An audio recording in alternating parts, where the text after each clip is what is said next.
During the evening, we'll recognize several athletes, coaches, teams, and celebrate the induction of 5 distinguished individuals into the New Mexico Sports Hall of Fame.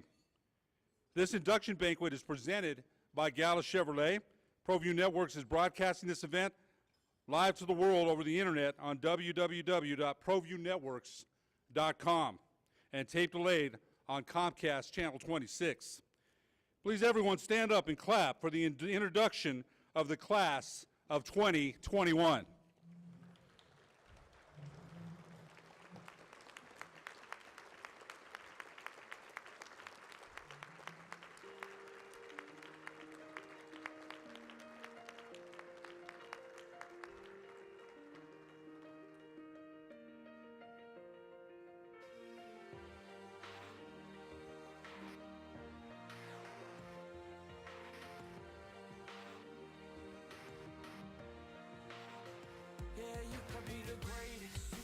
Best. You can be the King Kong banging on your chest. You can beat the world, you can beat the war. You can talk to God, go banging on his door. You can throw your hands up, you can beat the clock. You can move a mountain, you can break rocks. You can be a master, don't wait for luck. Dedicate yourself and you go find yourself standing in the Hall of Fame. Yeah. And the world's gonna know your name.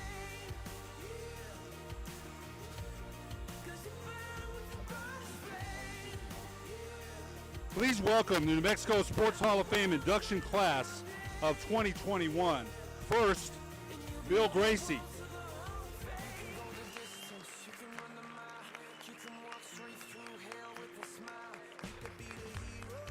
Bill was the longtime baseball coach at Cibola High School from 1979 to 1997, winning a state championship in 1983.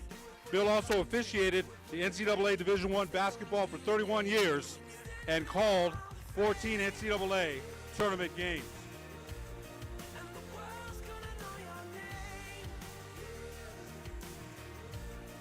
Next up, Lou Perotti, represented by his son, Mike Perotti.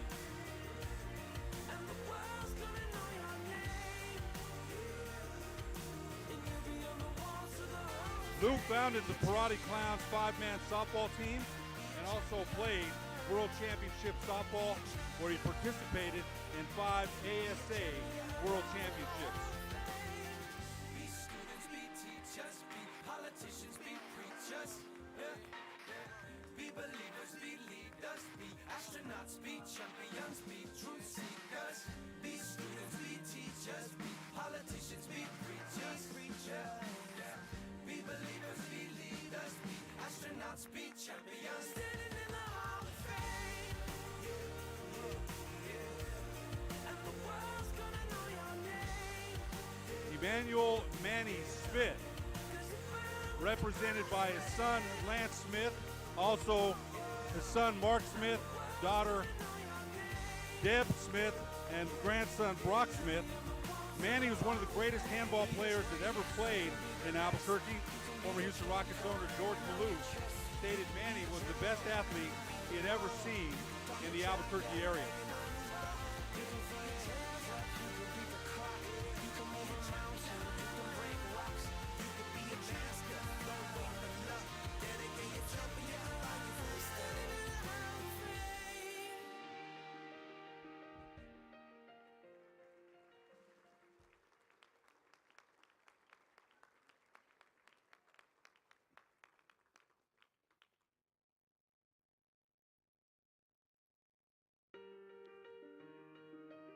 Herb Stinson.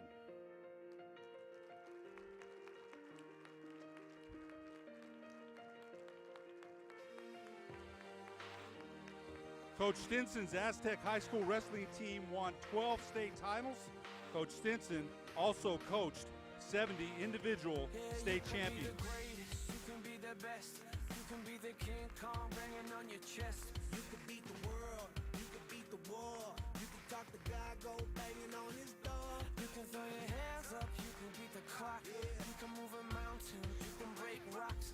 You can be a master. Don't wait for luck. Dedicate yourself and you go find yourself standing in the Hall of Fame. Gene The Rock Torres. The world's represented by his son, Gino Torres.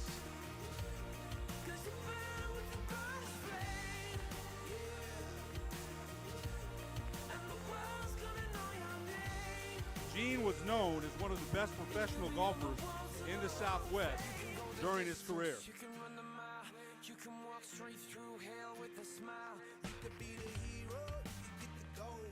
Breaking over records they thought never could be broke. Yeah, do it for your people, do it for your pride. Are you ever gonna know if you never even try? Do it for your country, do it for your... Ladies and gentlemen, please remain standing for our national anthem. Performing the national anthem will be Malia Baca.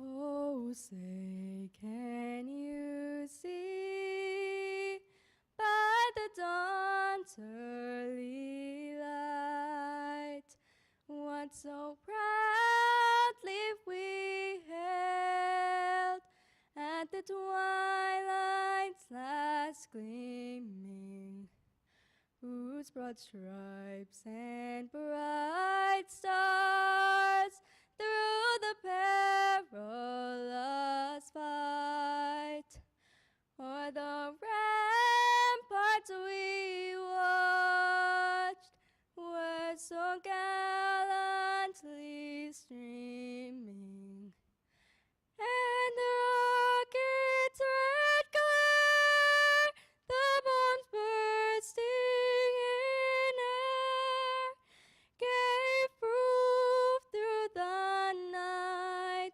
that our flag was still there. Oh, say does that star-spangled banner yet wave o'er the land of the free and the home of the brave?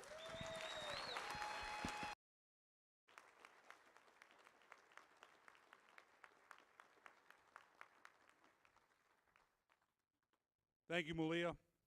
I would now like to ask Roger Holian to come to the podium to deliver the invocation for this evening.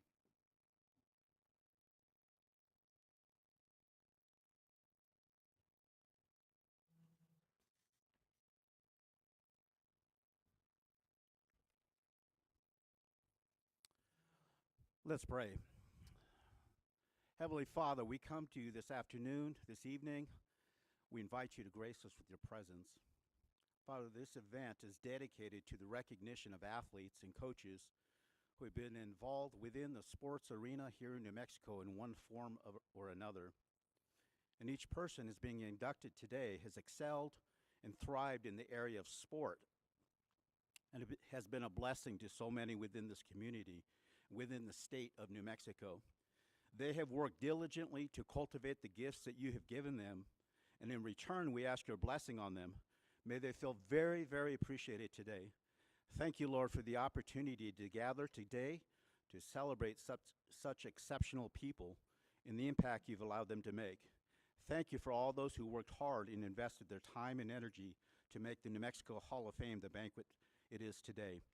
Bless this food to nourishment to our bodies in Jesus' name. Amen.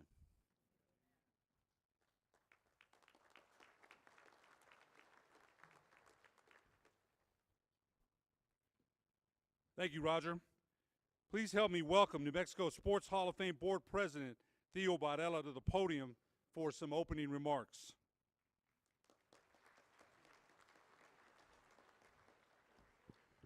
Well, the first thing I'd like to say is please take a seat.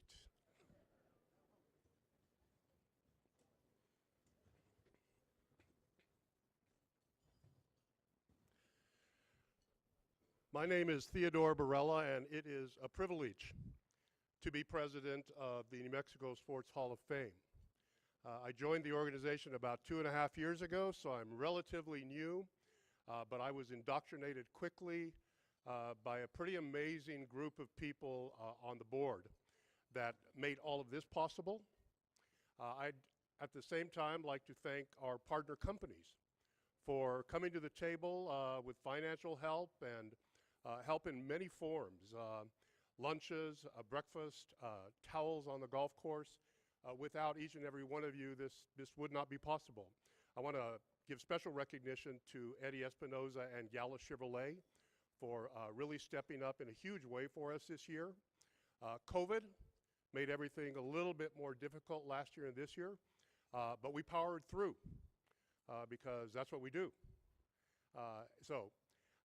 I would like to thank all of you who have traveled from many areas of our state and even from California and Colorado to be a part of this auspicious event.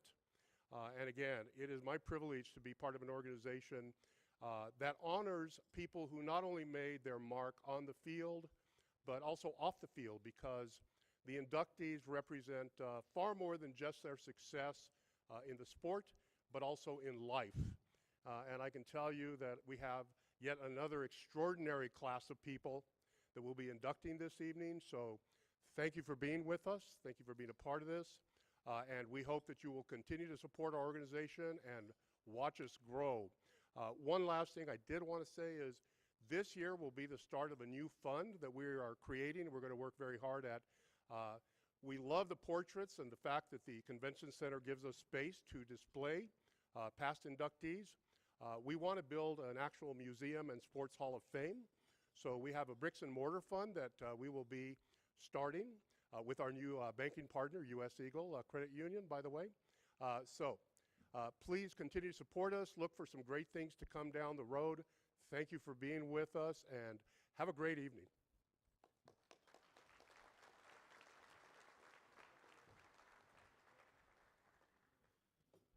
Thank you, Theo. This time, let's welcome board member and 2000 inductee Frank Castillo and President Theo Bardella to the front of the stage for an ALS presentation.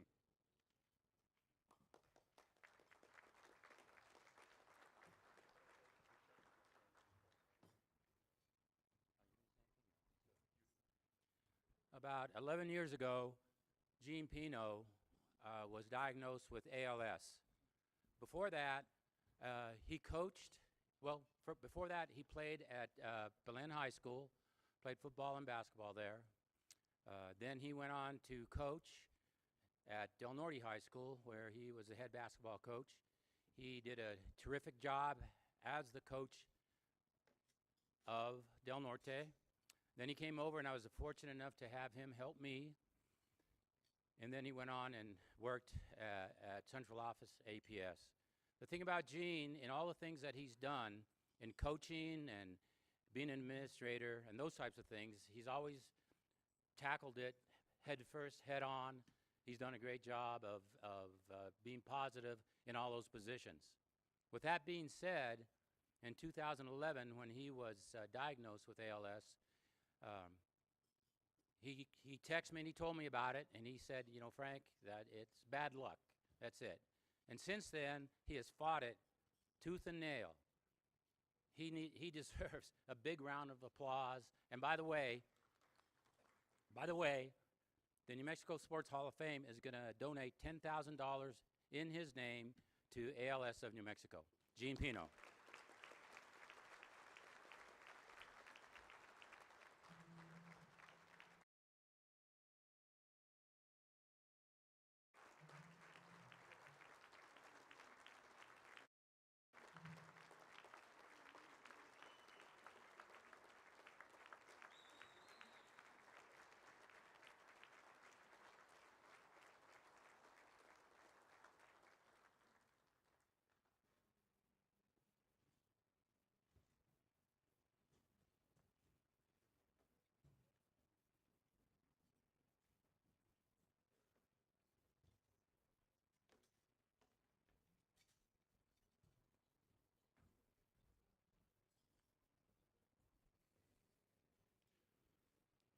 Thank you, Theo and Frank.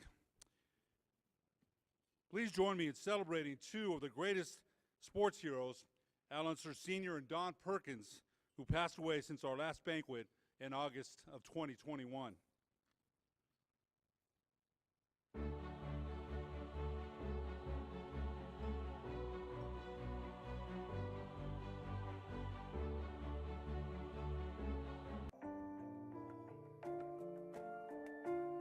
Al Unser grew up in Albuquerque, New Mexico, the youngest of 4 brothers, all of whom first started racing at the Pikes Peak International Hill Climb. Al came to Indianapolis in 1965, finishing 9th in his first race, and just 5 years later, he drove to victory lane in dominant fashion. 3 Unser brothers have raced here in Indianapolis. One, Jerry, was killed in an accident in the late 50s. Bobby Unser won the race 2 years ago, and now Al can complete the first brother act in victory at Indianapolis. It's just the greatest feeling you can ever imagine, that you have accomplished something that you've dreamed about, of just being at Indianapolis. And all of a sudden, there you are. You have won the race. You've beaten the very best there is. You've dominated the race all day. It was our day. There wasn't anything that I couldn't do. I led 190 laps. I mean, that's an awful lot of laps to lead around here.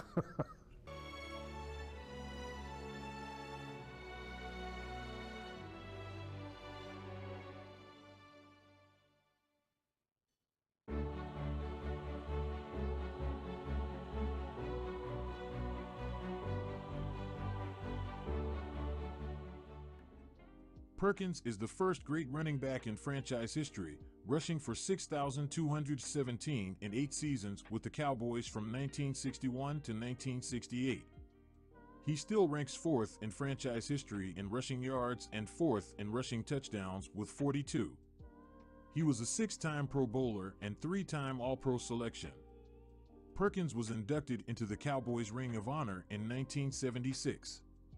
After starring at New Mexico, Perkins was drafted by the Baltimore Colts in 1960, but he had signed a contract with the Cowboys before the draft. The NFL allowed Perkins to suit up for Cowboy Nation in exchange of a 9th-round pick to the Colts.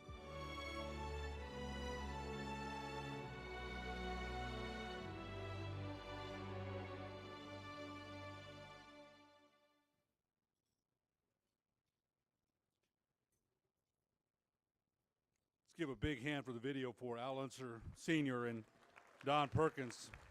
Great memories there of 2 New Mexico legends right there for sure. As always, we have a lot of Hall of Famers in attendance tonight, and we want to thank them for being a New Mexico sports hero. This time I would like to welcome, as I call your name, to the front of the stage all the past Hall of Fame inductees. Frank Castillo, 2016.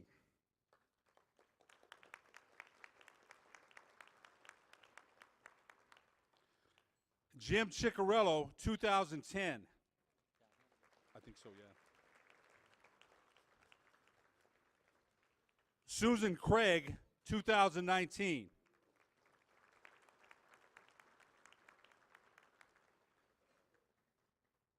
Matt Henry, 1998.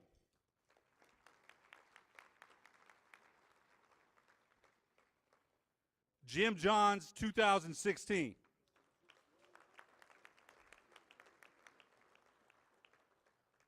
Jim Ottman, 2006.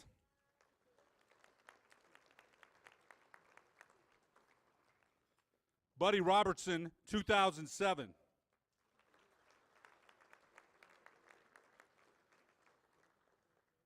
Henry Tafoya, 2015.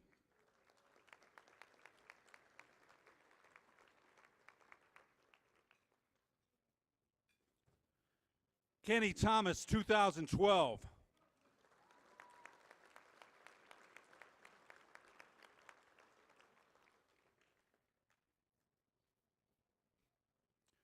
Don Woods, 1999.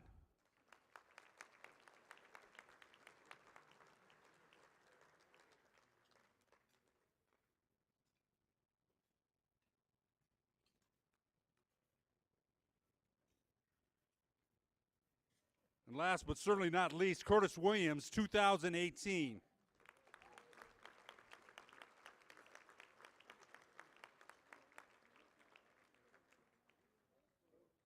Let's hear it for all our Hall of Famers.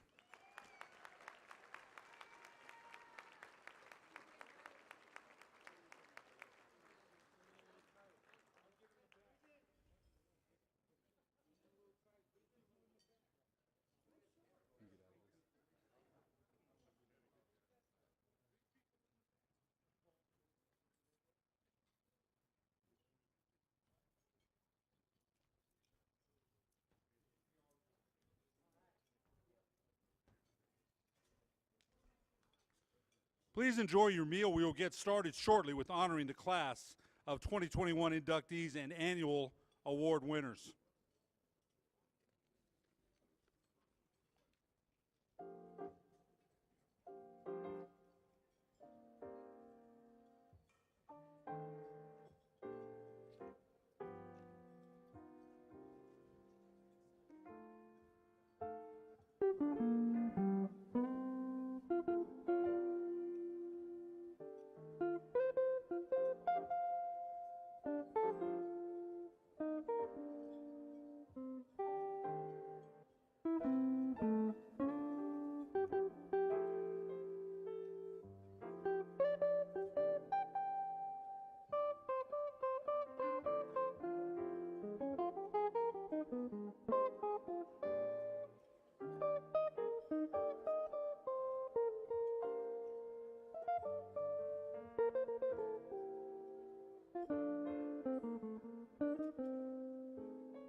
We hope everyone is enjoying their meal.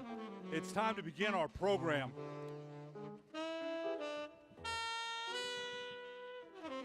We will start with our first inductee, Emmanuel Manny Smith.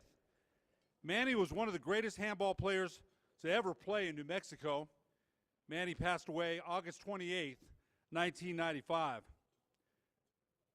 At this time, I would like to invite our inductees representative and son of Manny Smith, Lance Smith, also Debbie Smith, and New Mexico Sports Hall of Fame board member Mark Smith, and presenting charity golf and banquet partner Eddie Espinosa, general manager of Gala Chevrolet, and media partner Steve Davis, owner of ProView Networks, to come to the center of the stage.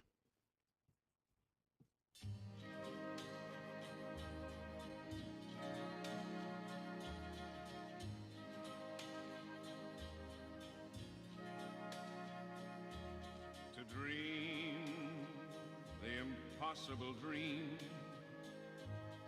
to fight the unbeatable foe, to bear with unbearable sorrow, to run where the brave dare not go, to right the unrightable wrong, to love pure and chaste from afar, to try when your arms are too weary, to reach the unreachable star. This is my quest, to follow that star, no matter how hopeless, no matter how far, to fight for the right without question or pause, to be willing to march into hell for a heavenly cause. And I know Please direct your attention to the screens on either side of the stage. to this glorious quest. To dream the impossible dream. To find Just like any kid, Manny Smith certainly had dreams, like survival and eating. The dean of New Mexico handball, who later became a senior Olympic racquetball champion, as well as a stellar actor and one of the top educators in Albuquerque history, didn't start out that way. Born to non-English speaking European immigrants during the Great Depression, there were no silver spoons in Manny's East Harlem, New York City slum. Little did he or anyone realize back then, there was, however, a golden ticket Manny would someday snatch that would forever change his life, as well as the lives of countless others some 2,000 miles away. Manny really loved teaching and really loved children. As a teacher, Manny was exceptional. He had a God-given gift that allowed him to engage children and to allow them to believe in themselves and to make things seem possible that were previously perceived as being impossible to do. Manny's father, Arthur Schnitzdenkopf, or something similar, landed at Ellis Island from Latvia in the 1920s. He couldn't speak English, and officials changed it to Smith. At age 9, the same year Manny smoked his last cigarette, he added to his list of goals and promised to escape the ghetto. He knew there were two ways: academics and athletics. A New York street court legend in one-wall handball and a basketball star, at 14, Manny tested into prestigious Stuyvesant High School, which led to academic and athletic scholarships at Oswego State Teachers College. Because of his remarkably high IQ score, the U.S. Army made Manny a medic during the Korean War. He later gained a spot on Army's international basketball touring team, spending the last 6 months of service promoting the United States. In 1952, Manny moved to the Duke City to begin a 40-year career as a teacher, principal, and master teacher with APS. He was well known for taking underprivileged youth under his wing and teaching them sports. He even funded, organized, and coached a baseball league on Albuquerque's south side for kids too poor to play Little League. And while charming and educating kids in the classroom, he dished out endless lessons on handball courts. From 1957 to 67, Smith won 11 straight city handball titles, 9 straight New Mexico crowns, and 2 USA Southwest championships. He became New Mexico's first nationally ranked handball player and twice made Sports Illustrated's Faces in the Crowd. No, you're talking, I know, I feel it. There's always something wrong between you and me. The multi-talented Smith also became one of the state's top theater actors with more than 50 roles to his credit, and he acted in more than a dozen movies with the likes of Bette Davis Anthony Quinn, Richard Pryor, Ernest Borgnine, and Ed Lauder. Safe from Satan, holy water, fire. This is a man.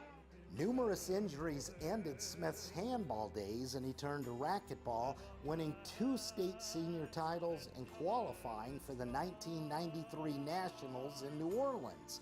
He never got there, as a local television station reported. A funny thing happened on the way to the Nationals, okay? Within a 3.5-month period, I developed a series of rather major ailments. 8 ailments in all, including cancer. After 3 years and 3 cancer surgeries, Emmanuel Manny Smith died of cancer in 1995. A standing room only crowd at the Del Norte High Auditorium paid tribute to the man who gave so much to so many in so many aspects of life. Manny Smith died at 65, but the dreams of so many he touched live on.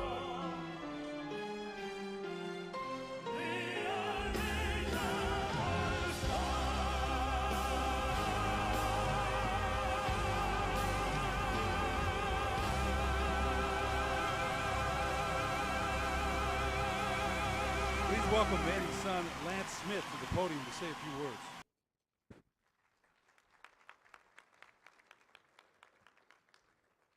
Thank you, everybody.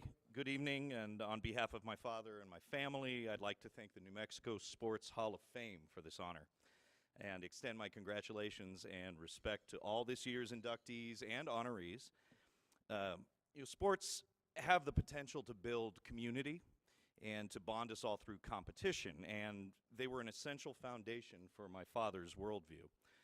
He believed in the innate goodness of people. He wanted to connect with people, and he espoused and lived the ideal that 2 people who may be on opposite sides can come together to make the world a brighter place. It's funny watching this, it reinforces the idea that Dad was truly larger than life to me, despite the fact that I had to cook something as basic as toast for the man. Couldn't cook. This was a man with trophies, with portraits and plaques and athletic facilities, and most influential of all to me, he was a man with stories. He loved stories. I lived and grew up on the courts of Tom Young's and the Academy Court Club, and his various partners would talk publicly of Dad's sportsmanship, his friendship, and of course his athletic prowess. While Dad did his fair share of lecturing to me, usually against my will, something that I'm sure my kids can relate to, his actions on the court were what spoke loudest to me. Handball, like Dad's post-rotator cuff injury that was talked about in the video. Nice video, Mark, by the way. Good job. He moved to racquetball, and handball, though, is a sport of angles. So you need to anticipate where your opponent will hit the ball, how hard they'll hit it, and at what angle the ball will return. And you then need to position your body in the appropriate angle to hit the front wall with the ball at such an angle to send the ball away from your opponent. Now, the way Dad played in sports and in life was that it was important that his opponent have a fair opportunity to hit the ball. If Dad's body was in the way, I remember he'd go out of his way to move so that his opponent would have a clear chance to match wits against Dad's angle. Now, this plays into another angle or viewpoint of Dad's. Your opponent isn't your enemy, right? You should do your best to win all the time.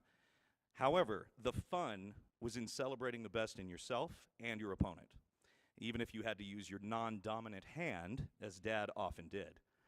The fun was in the volley, in the good play, not the decimation of your opponent. And now Dad, it should be noted at this point, never used the word opponent himself. He always used the word partner, even against Cordy Garcia and all of those people that he had fierce battles against in tournament play. His handball and racquetball partners were his friends. And as many hours as they spent together on the court, they spent off it regaling each other with various sporting tales of glory. Dad was a humanist. He loved people. He wanted to understand someone else's story, and that was key to this partnership. And in the case of competitive sport, it was a key to his victory. And it was a key angle that Dad employed as an educator with APS for over 35 years. As we heard, Dad's athletic story took a turn after a surgery to repair a torn rotator cuff. And handball proving too taxing on his shoulder, he had to find that new angle on the same court, which led to racquetball. And though I rarely joined Dad and company in the sauna after a match, I enjoyed eavesdropping on their conversations in what was affectionately dubbed the office, which was the sauna. In fact, the Academy Court Club over on McLeod posted a plaque proclaiming the sweatbox the office of Manny Sauna Man Smith. Now, though he's being inducted for his handball prowess, my father was quite adept at all sports, all of which worked on the principle of angles. In basketball, he played for the U.S. Army team in Germany during the Korean War, and at Echo Ridge Apartments on San Pedro Northeast, where I grew up, he frequently bested my buddy Ron and me with his patented Manny Smith layup, which was a bomb he'd rained down on us from NBA three-point land. Dad loved senior softball so much that he dislocated his finger by placing it in front of the glove while fielding a routine lineout. He effectively forgot every fielding lesson he taught me and numerous other kids throughout the years. Now, Dad's youth on the streets of Great Depression-era Harlem was filled with no or low-cost sports like stoop ball. It's a game where you bounce the ball off the multi-stepped stoops outside New York City's tenement buildings. He could also be found playing stickball in the streets with his friends, each of whom reflected the varied cultural and ethnic makeup of his neighborhood. His Greek friends taught him the phrase, and please, any Greeks in here, please forgive my pronunciation, "Dotheme potiri neru," which was to ask for a glass of water. His best friend was a black athlete and star scholar, also named Smith, who urged the mostly black student body to vote for himself as president and the little Jewish Smith kid for vice president. His Italian buddies played a good-natured, or maybe not so good-natured in retrospect, joke on Dad, teaching him to say "ugula da mangia," pardon me, any of you who speak Italian, to the old Italian widow down the hall. And that phrase didn't play so well with the woman, and despite Dad's apologies and insistence that he thought he was complimenting her, she chased him back to his apartment building brandishing a giant iron key until his mother, Ray, stood up for her son in Yiddish and broken English. So as a kid, Dad was learning that angles are formed by sending and receiving, right? Energy sent out and bounced back. And he passed this analysis of angles on to his children, to his students, and to everyone with whom he interacted. Dad loved to impart his wisdom to anyone, young or old, and he would have loved his grandkids. With Drake, he would have spoken about languages and linguistics. With Scotty, he would have talked Broadway shows and film acting and enjoyed working with her on her auditions. And with Brock, he would have watched comedians and appreciated Brock's creativity and Brockisms, such as "the sky is not the limit." It's a good one, man. And with Pepper, he would have laughed at her witty humor and enjoyed playing all the video games with her, including Animal Crossing and the Roblox spider game, despite the fact that he was terrified of spiders. For those of you here who were acquainted with him, I've probably only reinforced what you've already known. For those who never got to meet him or interact with him, please be assured he would have encountered you with love and respect. And he would have created an angle of connection with you within a matter of minutes. Thank you all for allowing me to connect with you through our shared celebration of Emmanuel Manny Smith. Thank you.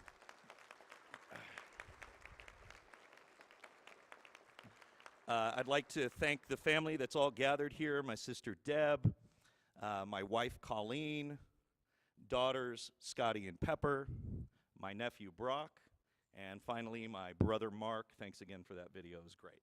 Do you have anything you'd like to add?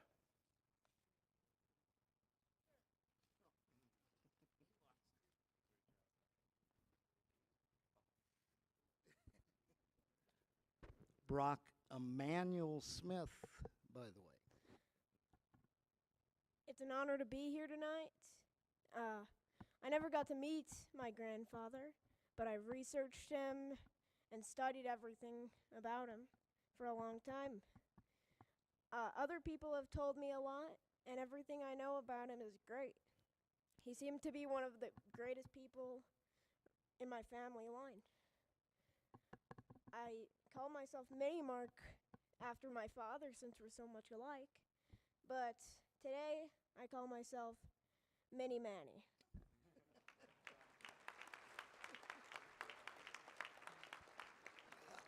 That wasn't planned.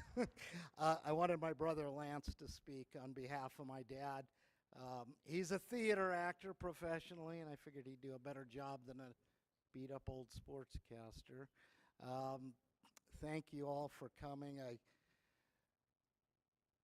When I was a kid, I used to always ask Dad, how come you're not in the Hall of Fame?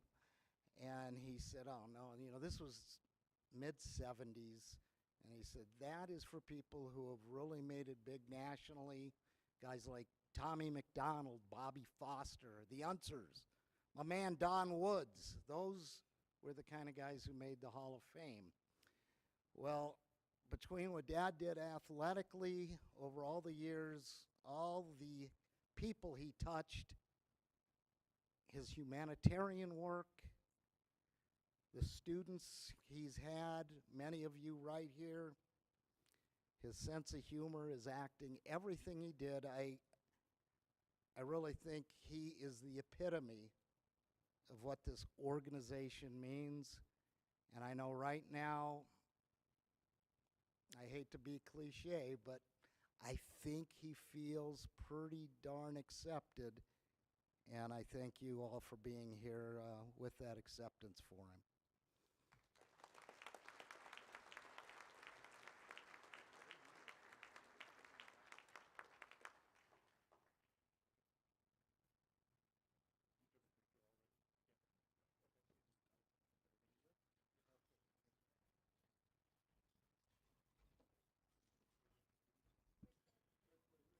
And one more round of applause for Emmanuel Manny Smith.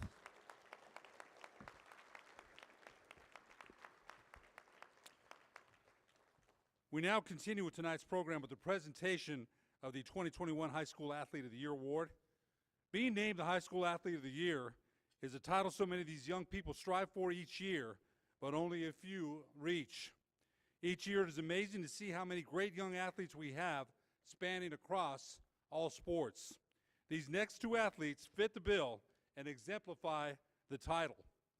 In the female athlete category, presenting the awards for Female High School Athletes of the Year will be board member Henry Tafoya and High School Female Athlete of the Year partner Tanya Smith, owner of Serve Pro Rio Rancho in Albuquerque South. New Mexico Sports Hall of Fame recognizes Riley Crandall of Artesia High School as the High School Female Athlete of the Year. Riley, please come up to center stage. While she is walking up, let's take a look at her accomplishments in 2021. To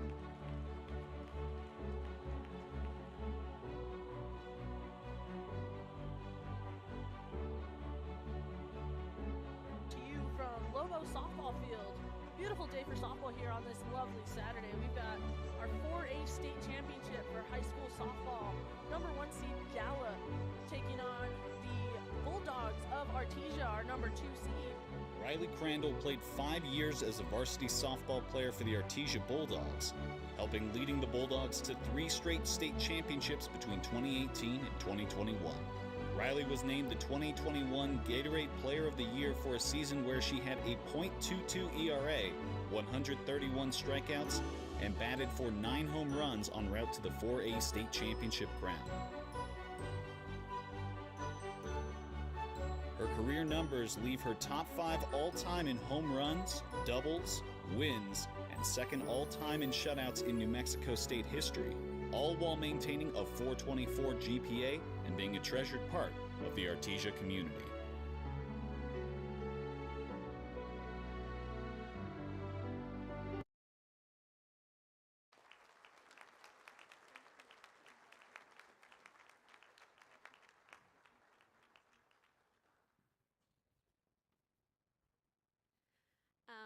I would like to thank the Hall of Fame for this opportunity and this honor. It's a little bit nervous talking in front of this respected group of people, but usually that means that what I'm doing is valued. This started with lots of many practices, Little League, club, high school, and practices that I left in tears in, but that's okay because it's probably going to pay off at some point, I hope. I am going to go play for Baylor, and I just thank my family for supporting me and getting me where I am today. That definitely wouldn't have happened. Also, God has blessed me with this amazing talent and let me share it with as many people as I can to give glory to Him. And so, yeah, thank you guys, and thank you, Hall of Fame.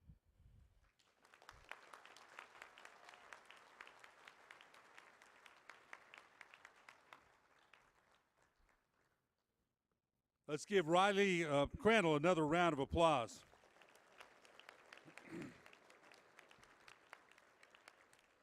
Our next award recognizes the Male High School Athlete of the Year. This award will be presented by New Mexico Sports Hall of Fame board member Anthony Will and partner Marty Seiss, president of the Marty Seiss State Farm Agency. Ladies and gentlemen, the New Mexico Sports Hall of Fame recognizes Luke Wysong of Cleveland High School as the Male High School Athlete of the Year. Luke, please come up to center stage. While he's walking up, let's take a look at his accomplishments in 2021.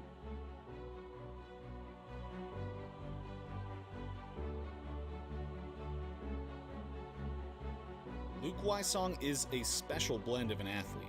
Coming from a family of college football and volleyball players, Wysong excelled on the turf and track at Cleveland High School, winning a 6A football championship in 2019. Then 2 single titles, 1 relay title, and a team state track championship in 2021. The 3 gold medals rocketed Wysong to be named the Gatorade Player of the Year in track and field, just months after being named the Gatorade Player of the Year in the 4-game football season, which he ended on a 5-touchdown game bowl victory over Las Cruces at the University of New Mexico Stadium, where he would soon launch his college career as a New Mexico Lobo.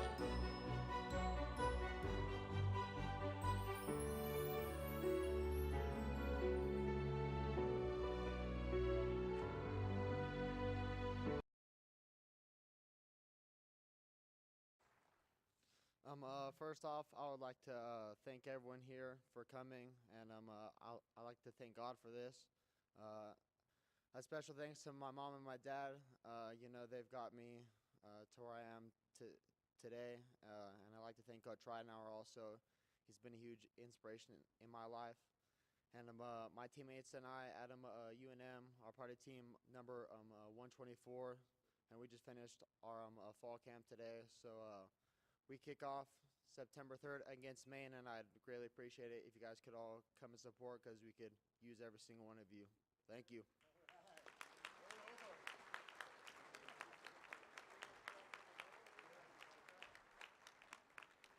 Let's give Luke another round of applause. Go Lobos!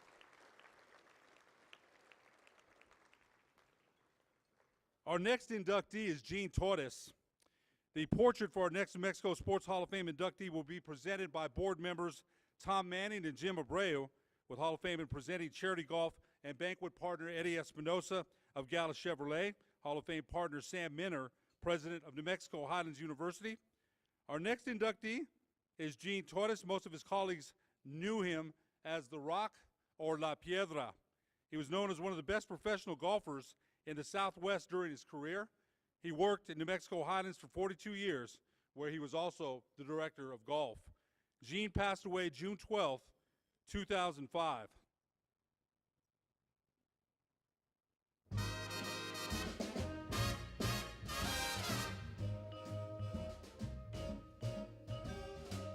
You make me feel so young.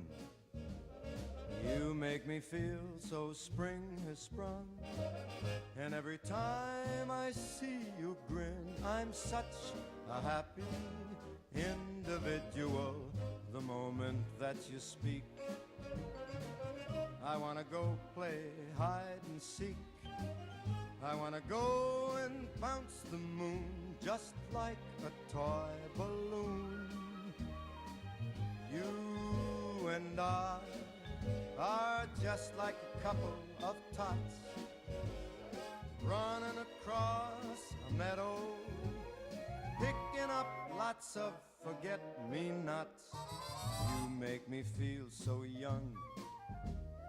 You make me feel there are songs to be sung, bells to be rung, and a wonderful fling to be flung. And even when I'm old and gray, I'm gonna feel the way I do today, 'cause you make me feel so young. Once again, please direct your attention to the screens on either side of the stage.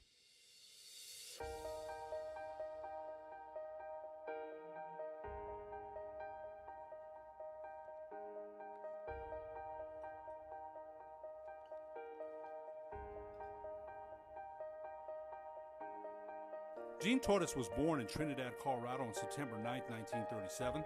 At the early age of 10, Gene was introduced to what would be his lifetime passion, the game of golf.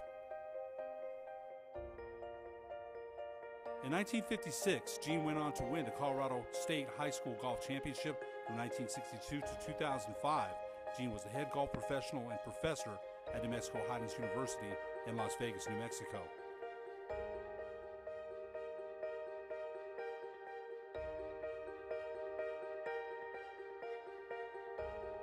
Gene was a Class A PGA golf professional since 1970. Later, Gene would win more than 80 professional golf tournaments throughout the United States and Mexico. He won 5 New Mexico Open golf tournaments.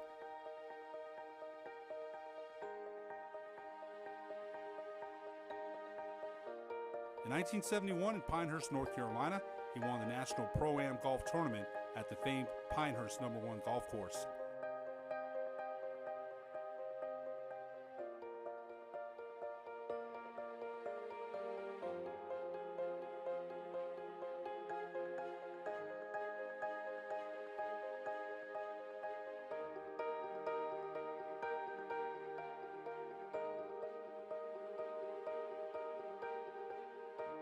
In 2004, Gene was also inducted into the New Mexico Highlands University Hall of Honor.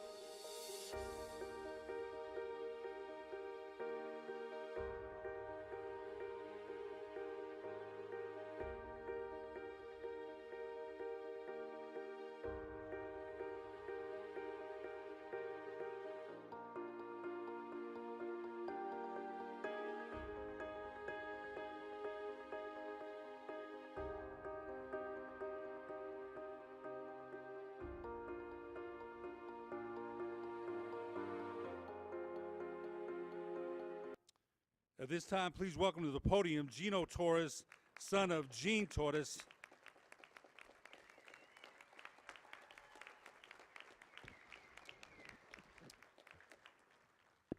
Okay, can you hear me? Good afternoon. Like he said, I'm Gino Torres. My dad was Gene Torres. I'm excited and happy to see such a good crowd on this beautiful evening as we honor the New Mexico's legends, including my father, Gene Torres. Before I tell you a little bit about my father, I would like to thank the people that have made this honor possible. The New Mexico Sports Hall of Fame Board, all you guys up here, has done a great job of honoring and remembering the many great sportsmen and women from our land of enchantment. And I am proud to say my dad is now a member of such a prestigious club. I would like to give a personal thank you to Nota Begay III for his support of my father and for the heartfelt letter that he wrote recommending my dad to be inducted in the Mexico Sports Hall of Fame. Also, I'd like to really thank Tom Manning back here. Thank you, Tom. For all the help and support. There are many others who have supported my dad and family over the years, and this honor is possible because of all of you. And I am happy and proud to see my father's legacy and achievements honored and remembered. So once again, thank you all.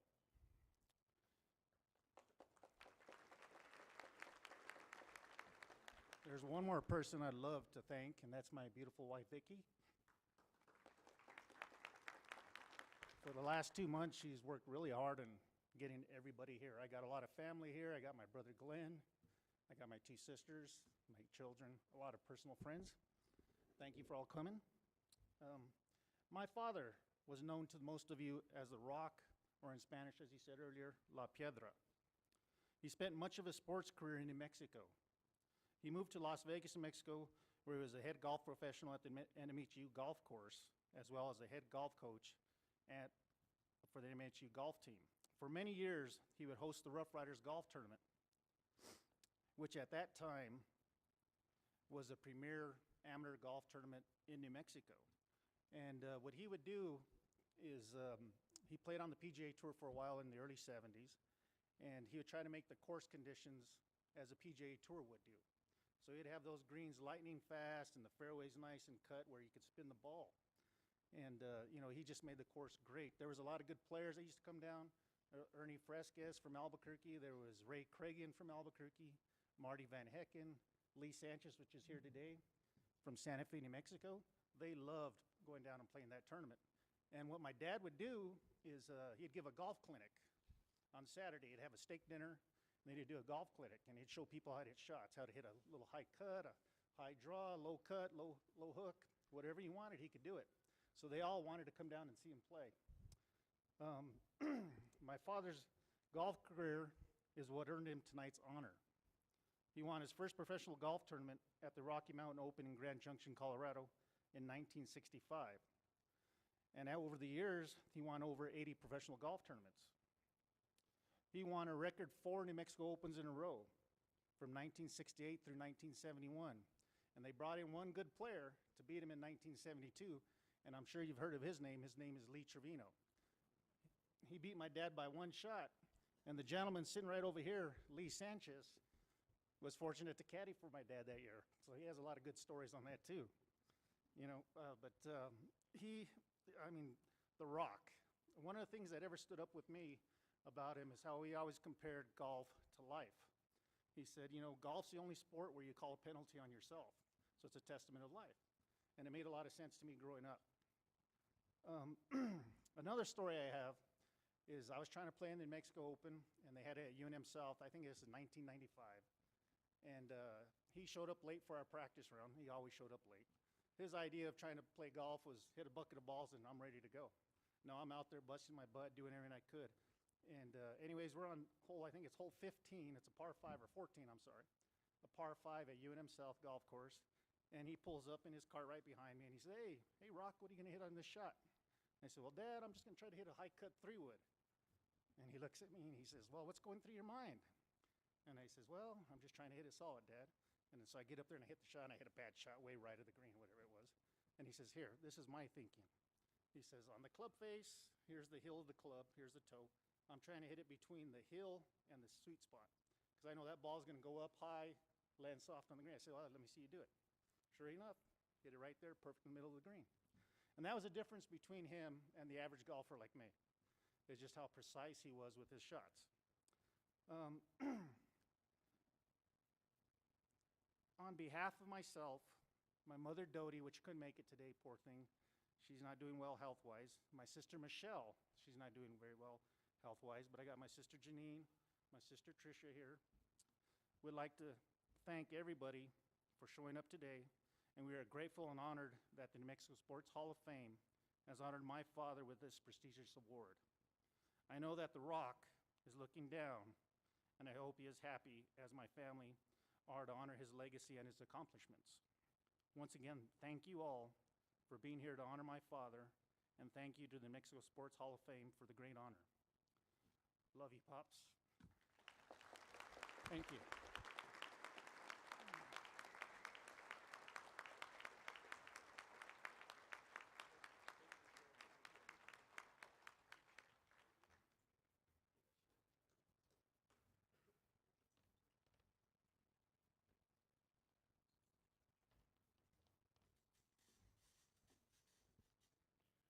Let's have one more round of applause for Gene Torres.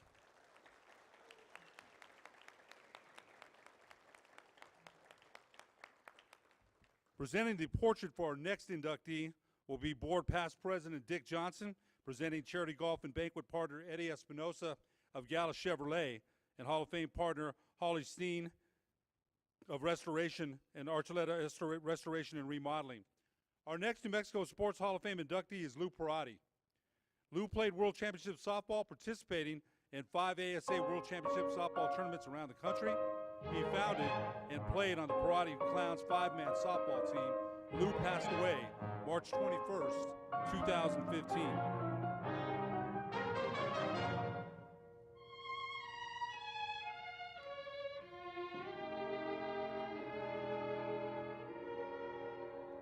Till the end of time,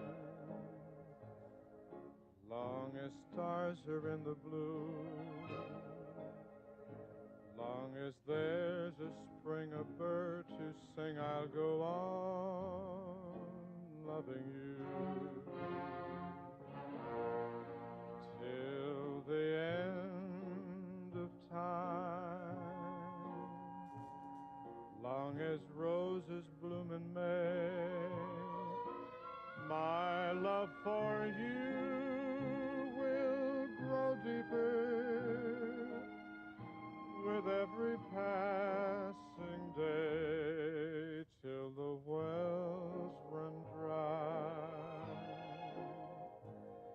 and each mountain disappears.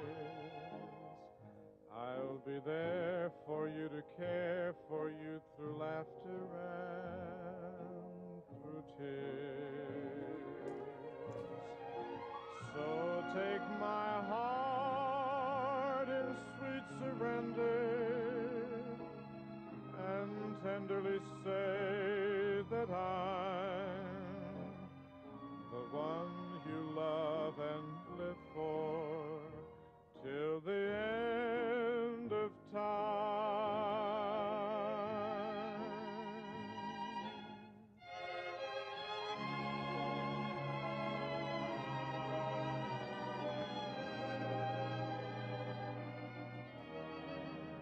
Till the wells run dry and each This time, please direct your attention to the screens on either side of the stage. I'll be there.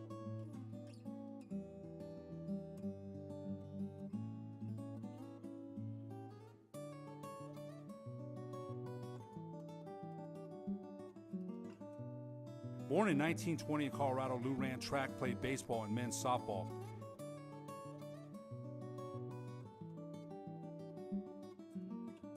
His World War II service provided him with opportunities to compete in worldwide competition. Lou was offered professional baseball contracts while in the military. He played fast-pitch softball in 5 world tournaments.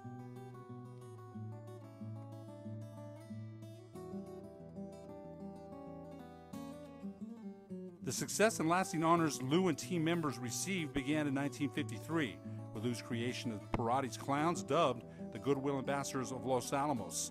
The only 5-man softball team in the world, Lou managed, became the Clown Prince of Softball and anchored third base from 1952 to 1977. The Parati's Clowns provided an exceptional world-class softball experience together with a circus-like entertainment for families in the atomic city of New Mexico.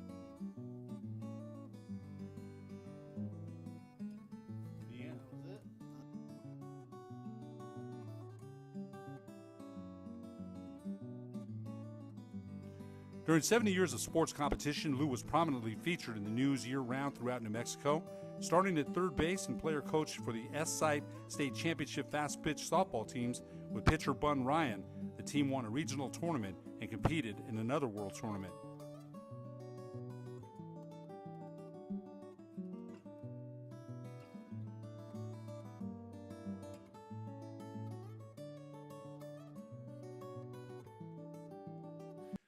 At this time, please help me welcome Lou's son, Mike Parati.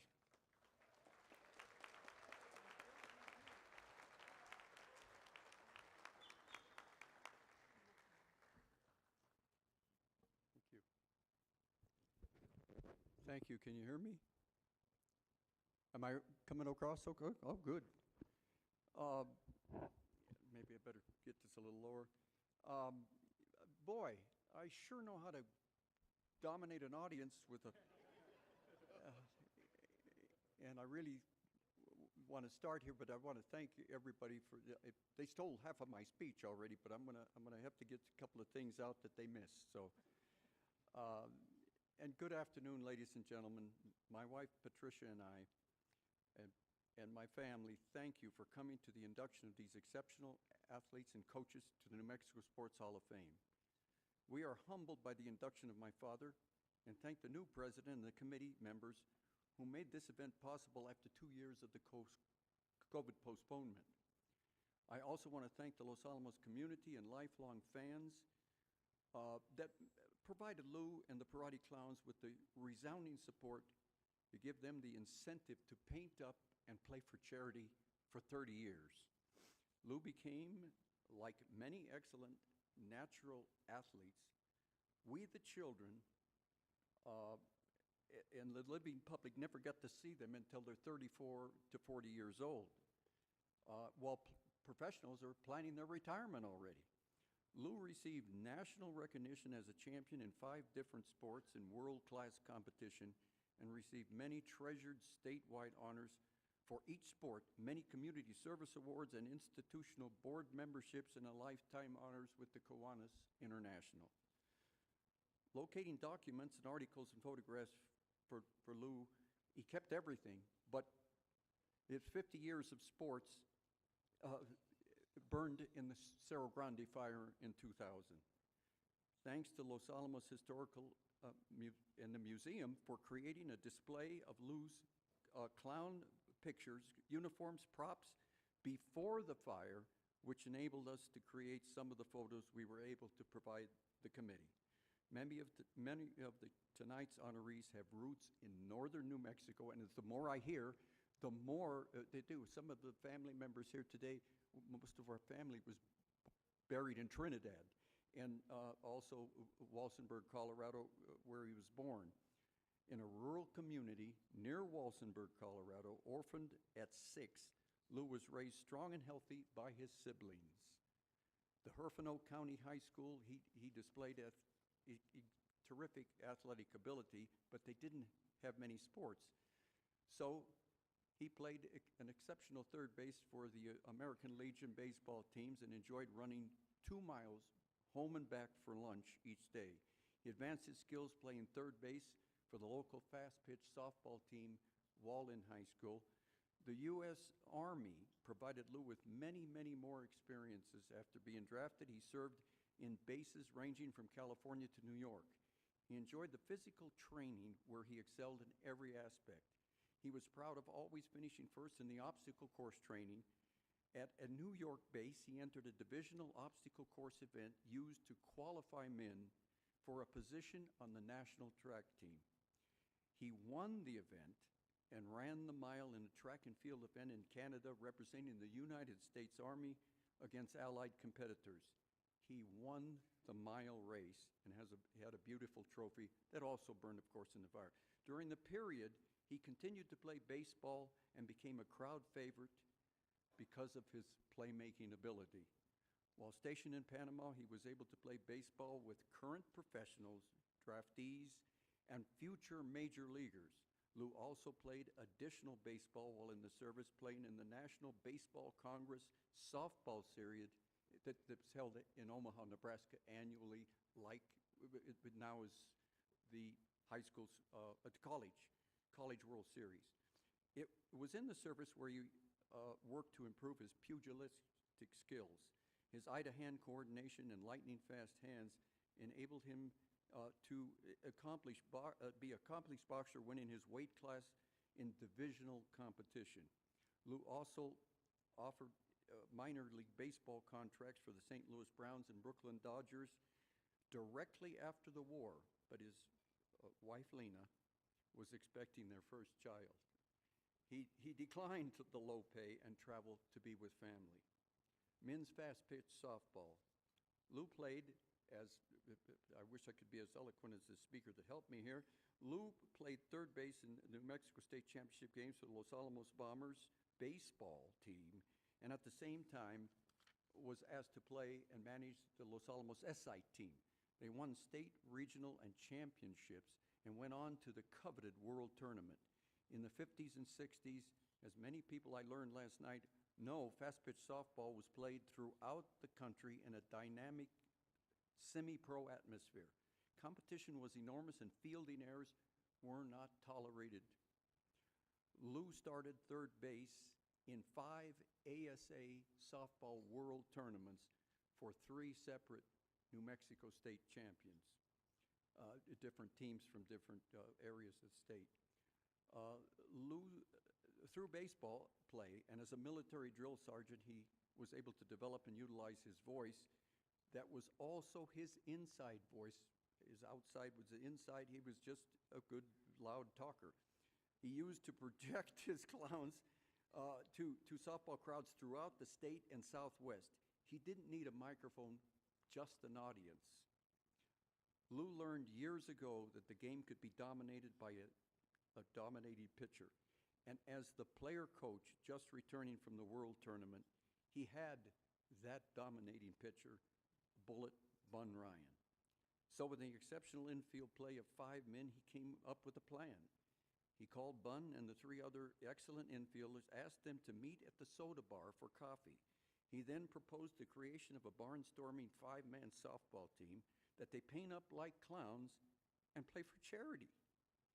At the first game, it was such a resounding success. Fans came from and filled the bleachers wherever they played. The year was 53, and for the next 24 years, Lou anchored third base and was dubbed the Clown Prince of Softball, as was already stated.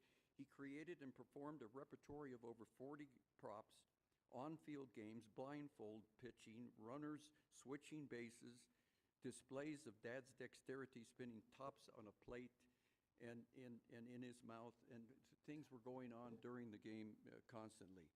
They played the AAA Brooklyn Dodger Farm Club, the Albuquerque Dukes, were undefeated in all 3 of those games.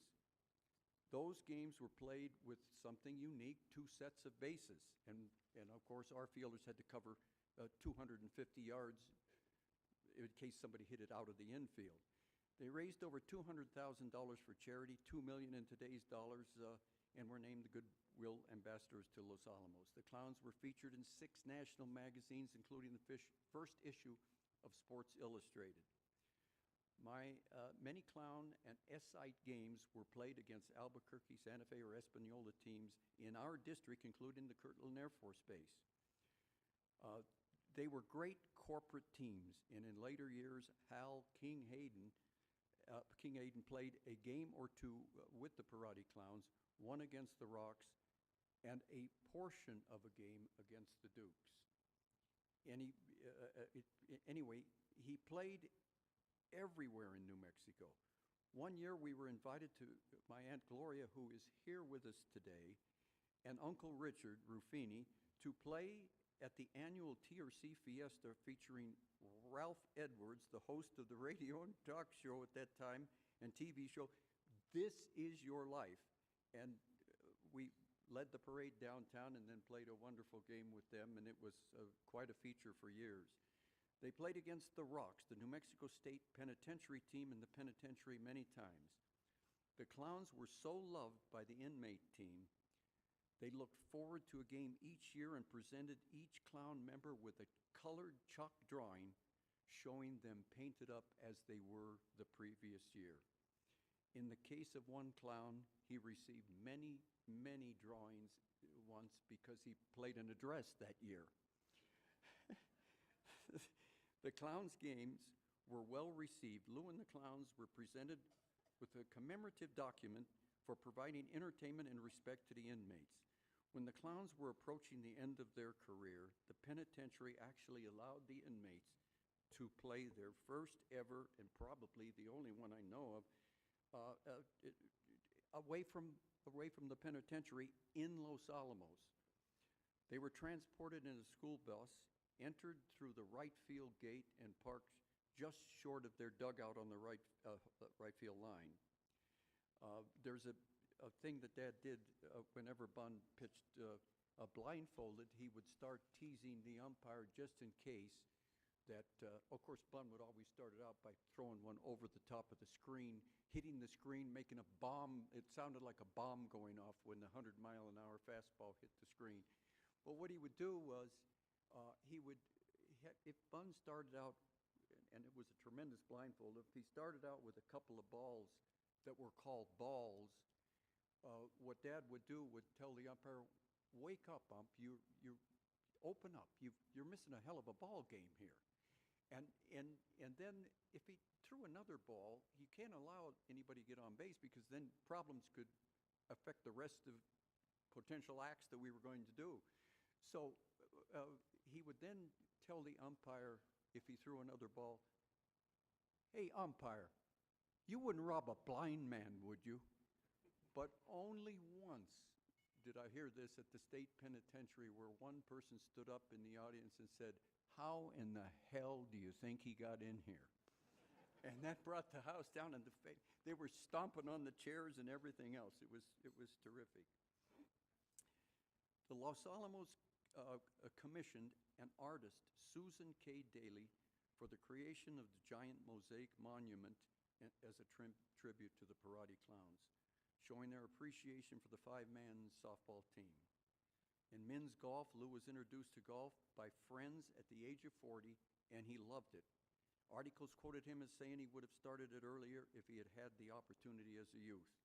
After a short period of experiment and help from the local pro, his natural talent, hands, and touch allowed him to hit the ball into the middle of the fairway and straight to the green.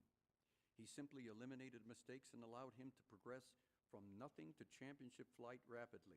The Los Alamos pro, Dennis McCloskey, advised me that Lou was difficult to play in any tournament because if he was close to the green, he could use the 9-irons to chip in from the sand trap or putt from off the green edge or something in order to get up and down. Lou soon completed all tournaments in championship flight, winning the Atomic City Invitational, the Los Alamos City tournaments, and won men's tournaments throughout the state. Lou began senior golf play at age 55.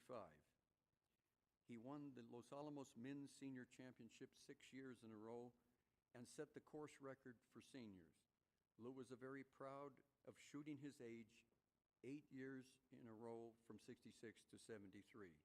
One article shows Lou at 61 years old putting on a green with the New Mexico State Championship trophy that he won. On the 19th hole, while playing 3 Albuquerque courses that he had never seen before against the current Albuquerque-based state champion. The article was a testament to his talent, will to win, and determination.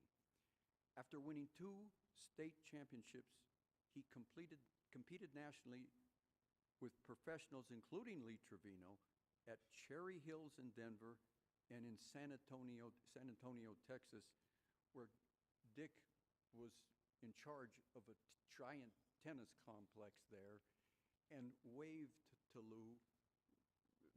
He just recognized him and waved to him and Lou looked up and said, "Dick, what are you doing here?" You know, so that was an amazing, just strange happening.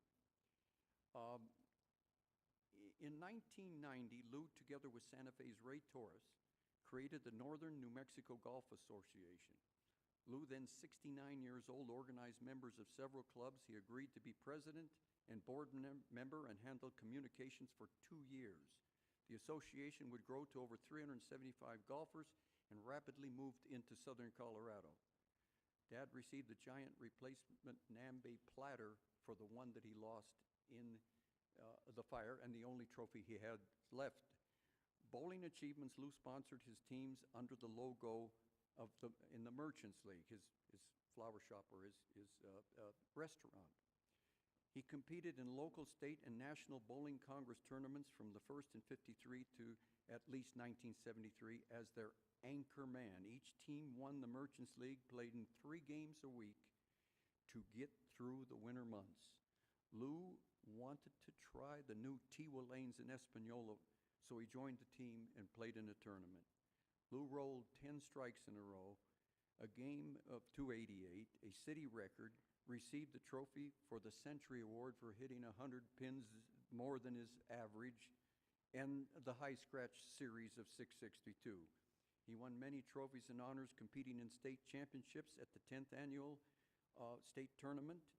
Lou and his partner won the Class A doubles event with a high scratch series, and he also won the Class A singles overall event with an 18-13 nine-game score. Lou maintained 185 average for 25 years, but his favorite trophies and the favorite awards were for closing 30 straight frames. And like a pitcher having a perfect game with 2 innings left to go, everybody's silent, nobody in the dugout talks about it. Believe me, the whole bowling alley was sitting quietly. Some were waiting for the next tournament to go on, and he would close the next 5 frames and close 30 straight frames. Pros, there's so many odds, splits and all. It was a feat that he just felt good about it.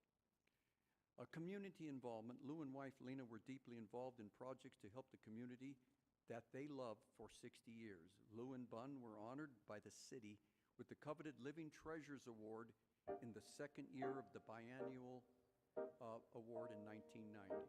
My special thanks to Gary Skidmore, who created a documentary describing the positive effects the Karate Clowns team made for families in the closed community. Obviously, summer sports dominated our family life for 50 years. I must thank the family members and friends for helping to make Dad's induction possible. This includes my 4 siblings, Marilee, Lou, David, and Peter. Where are they at? They got them a little deep in the peanut gallery there. Yes, and their families, and obviously, let's see, thanks for representatives from the Los Alamos Institution, baseball players, golfers, bowlers, and the Little League, Babe Ruth, and American Legion ball players. Dad mentored and coached even after some of them are 75, 76 years old. And David Baldridge, did David Baldridge come? I've found 2 people that one got COVID and can't make it. Mike Dana, who played for the Kirtland Air Force Base teams and played against Dad, and but I've lost track of what happened to. Evidently, he didn't show up, and neither did another lady, but I'll get to in a minute. Thanks also for. I want to also thank Mike Ryan, Bun's son, and his loving wife, who are seated. Where is Mike? Okay, great. Oh, great. Okay.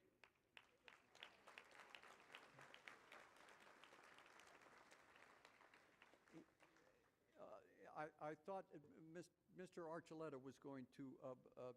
He has a table, and they were friends, and they called Mike Righty Mike up there in Los Alamos, and they were teammates.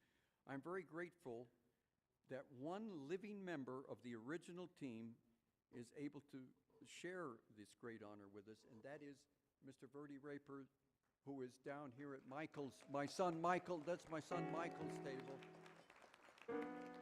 And Verdi is being escorted by his daughter Trina, and it's so great that somebody, like I say, he looks a little younger than me right now, but it's just great to see him here. Verdi replaced Walter Garcia when he moved to Albuquerque during the first year. Verdi became a major force for the Clowns and participant in every game thereafter.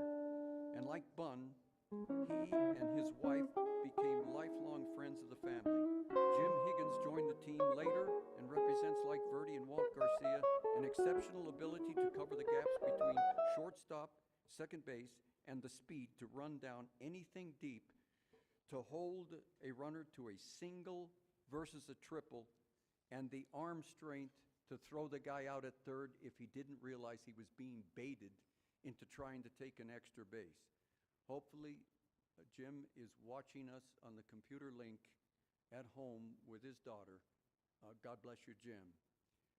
Walt Garcia's daughter, Patricia, I was going to honor her today because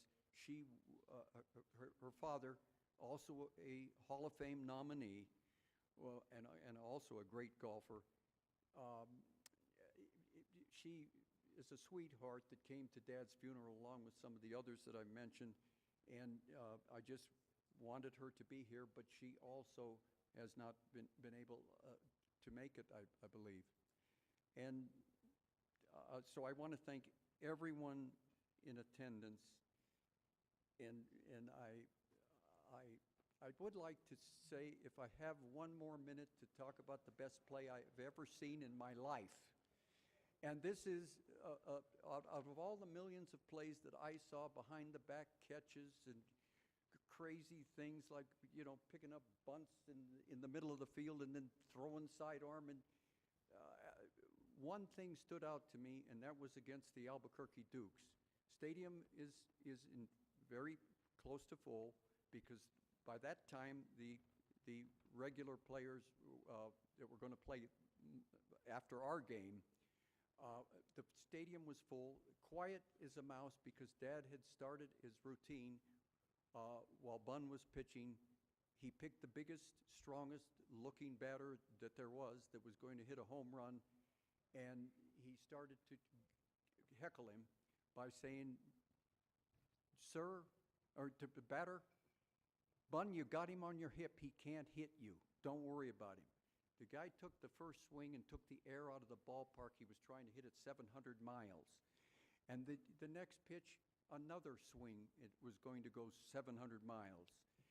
The third swing, Dad was he was close to him, maybe 23 feet from him, with an ash can lid in his hand that he was holding by the handle, a galvanized steel ash can lid that they used just for these one or two plays.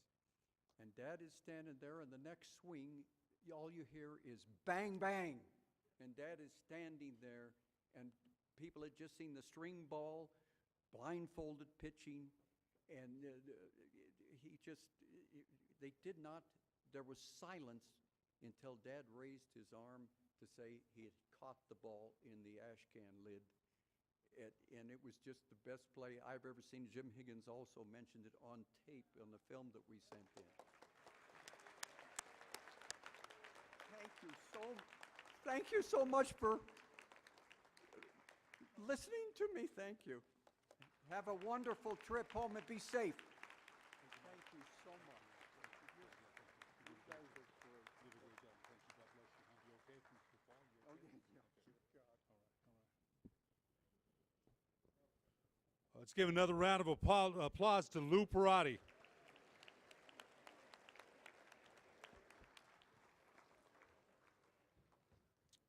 Our next award is for the High School Coach of the Year, and to present the Coach of the Year would be presented by board member Paula Schwartz, partner Kevin Seiss of the agency senior manager of the Marty Seiss State Farm Agency. Mexico Sports Hall of Fame recognizes Carlsbad High School head soccer coach Misty Long as the head coach of the year. Misty's girls soccer team had 2 seasons in 2021 due to COVID. They won the 6A state title, and in the fall, they were the 6A state runner-up.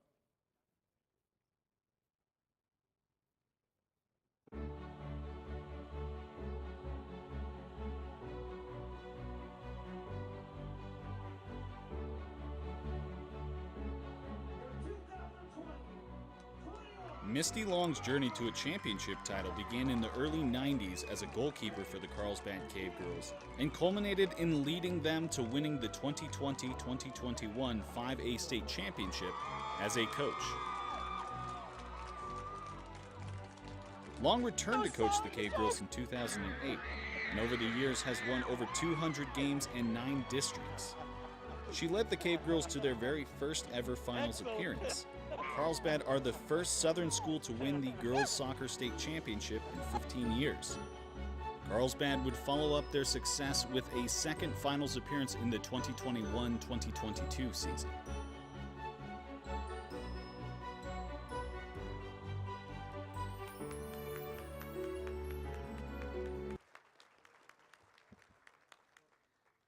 That water was really cold. I wasn't expecting that. Thank you to the board, Hall of Fame. This is a true honor. I was shocked and still kind of in awe that you guys have honored me in this way, so I truly appreciate it. As a coach, if you coach before, you know it's not just about you. I have 2 fantastic assistants. This will be my 15th season. They've been with me for 5 years. They keep me humbled, and they make sure that I keep on task. Of course, the players are super important also, because coach can only do what they can with the players they have, and I've been very blessed in Carlsbad because they've bought into what we're doing. And then support from their families, and of course my family, they're at all the games or watching online, and my twin over there, she's like the loudest person in the stadium, no matter how many people are there. I hear this, okay. But this is a true honor, so I appreciate it. Thank you.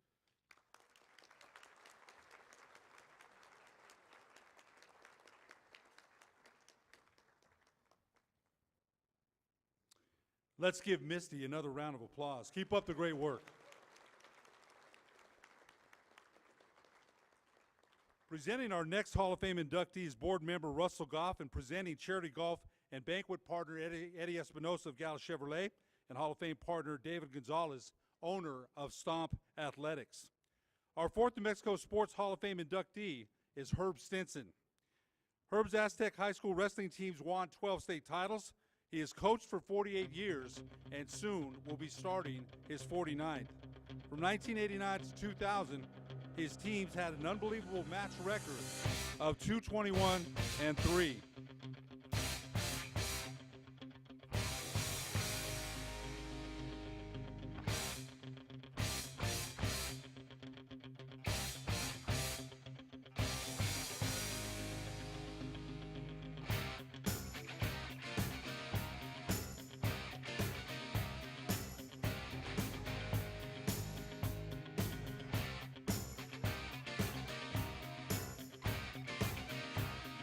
Please direct your attention to the screens on either side of the stage.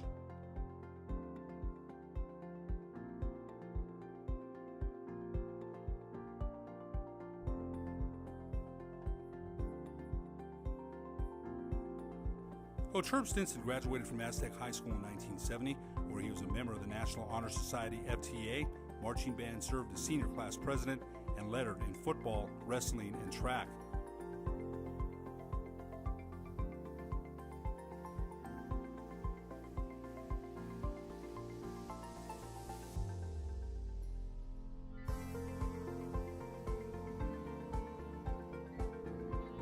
In 1970, Herb attended Dixie State College and coached wrestling at Dixie High School.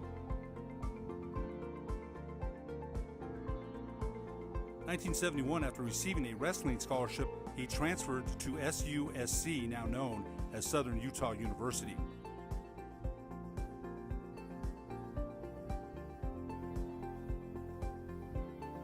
He was a 2-time RMAC Regional Place winner under Coach Joe Lepore, graduating in 1975 with a bachelor's degree in social science and physical education.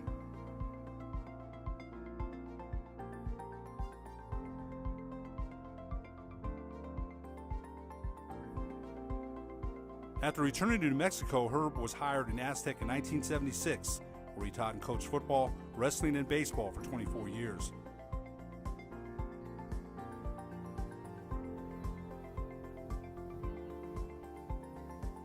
Led the Tigers to 12 wrestling state championships, 11 of them in a row. He's New Mexico Coach of the Year 7 times, National Coach of the Year 3 times, and inducted into the NHSCA Hall of Fame in 2016.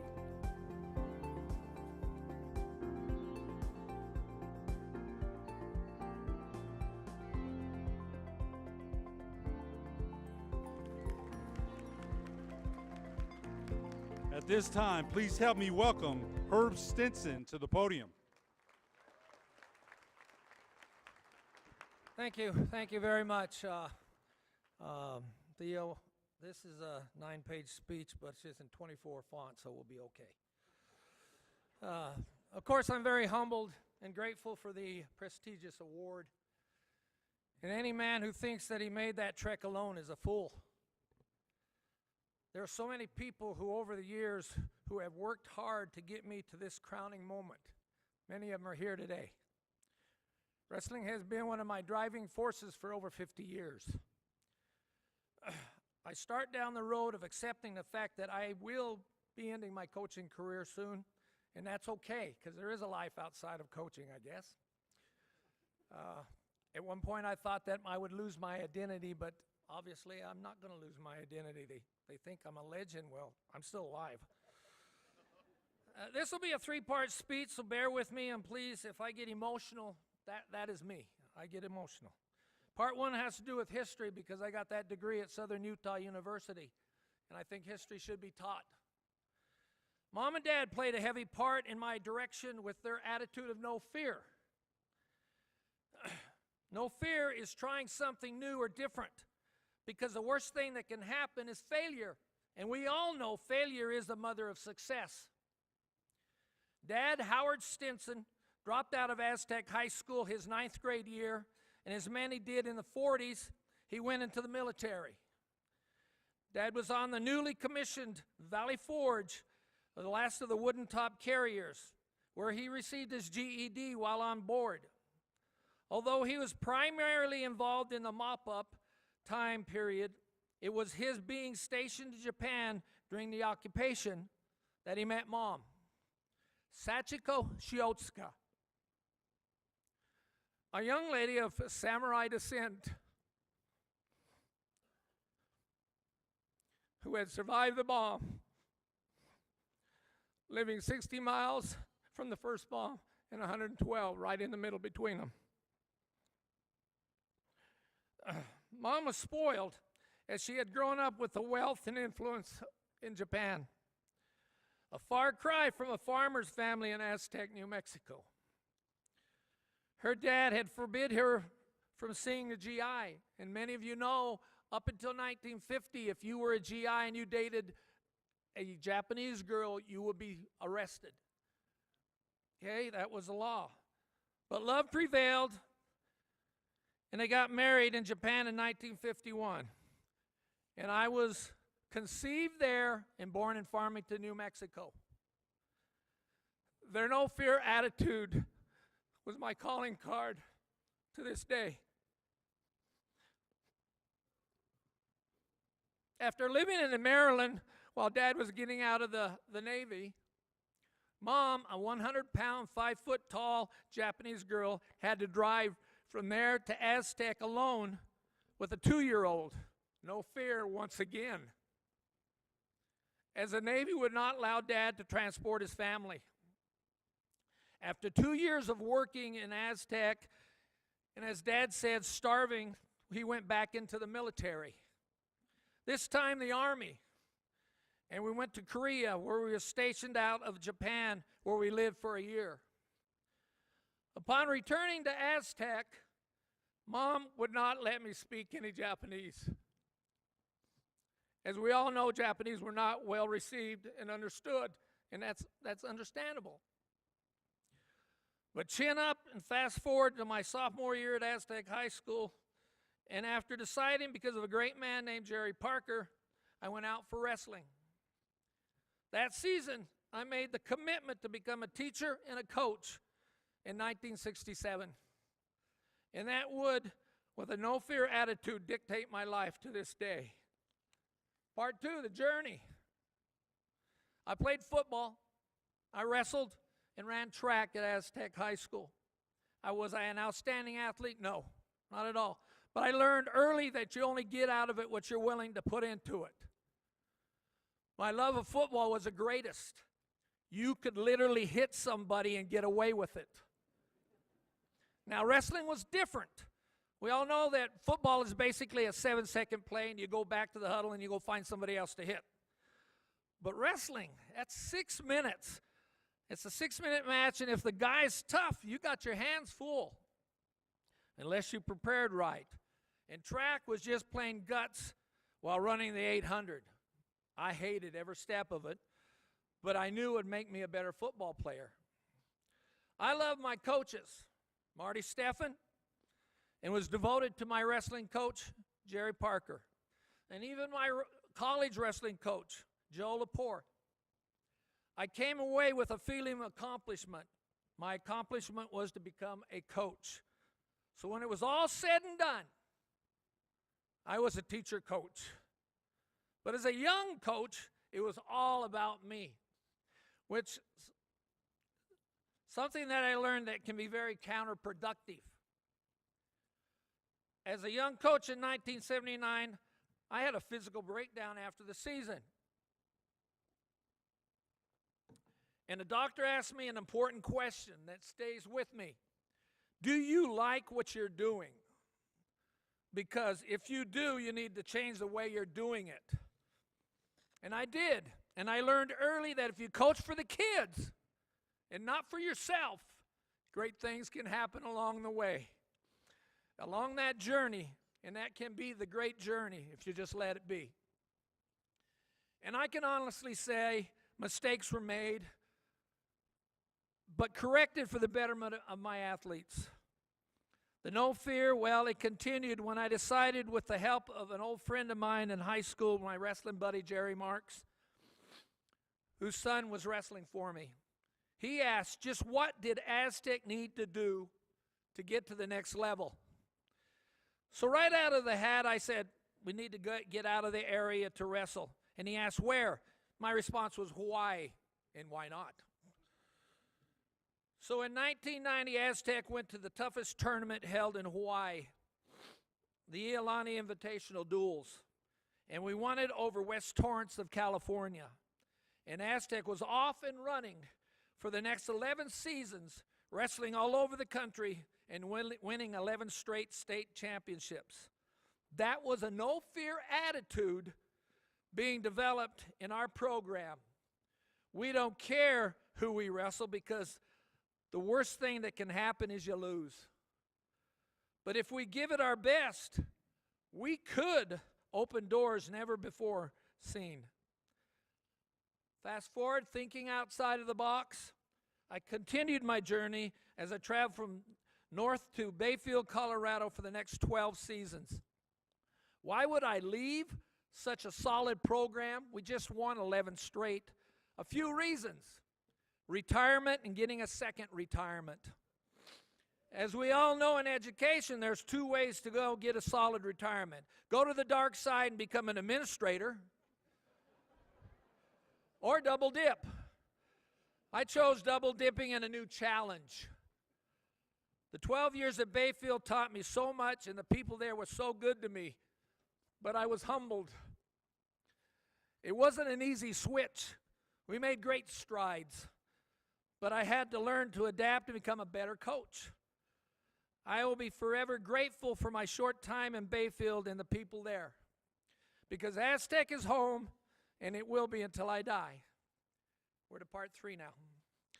Always be grateful and thankful, and say the important words in your true feelings.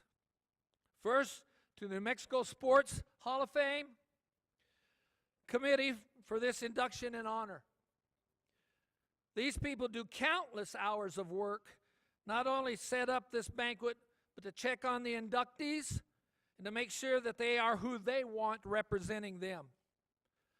I am so honored to be alongside my good friend, Joe Vivian, the other wrestling coach, to honor our great sport and profession of coaching. Secondly, my fellow coaches, many of them are here, friends, parents, wrestlers, and my community of Aztec, who have worked so hard to make Aztec wrestling something to be proud of. In the past, the present, and in the future. Many of them are here tonight, and it is appreciated far more than they'll ever understand.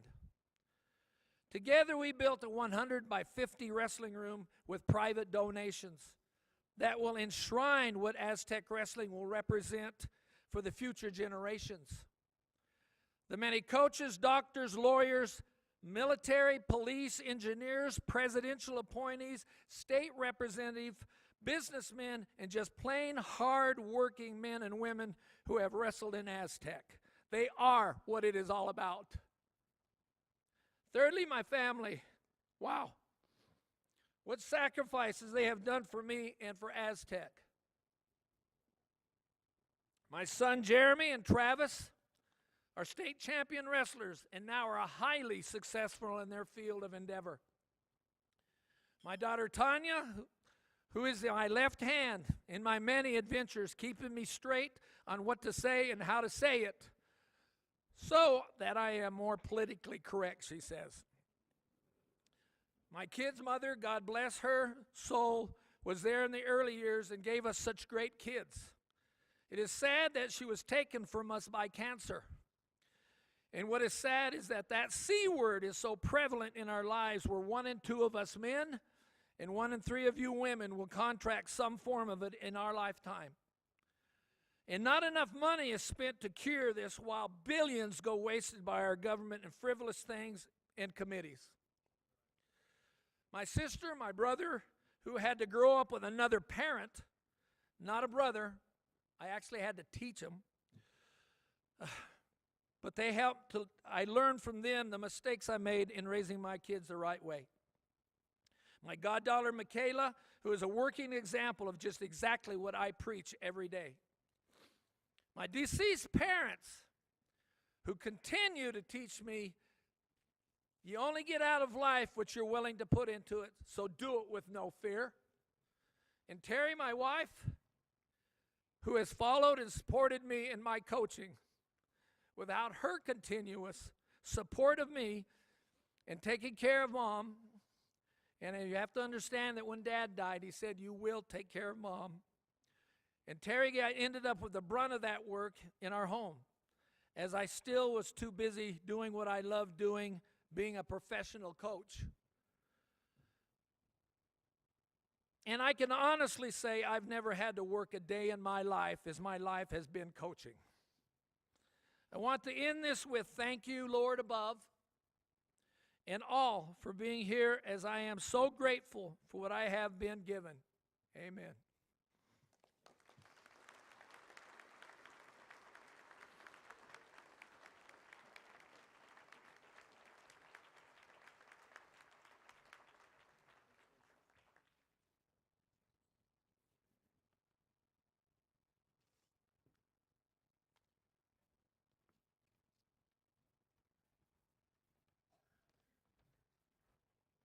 We have one more round of applause for Herb Stinson.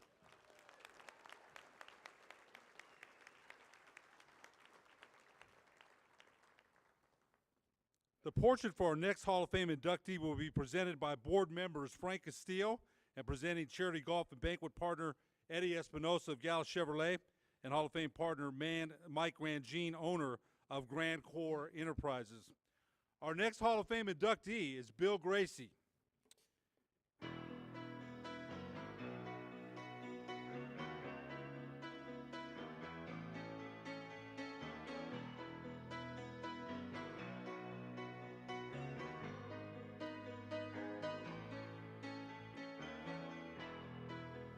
Just a small town girl living in a lonely world.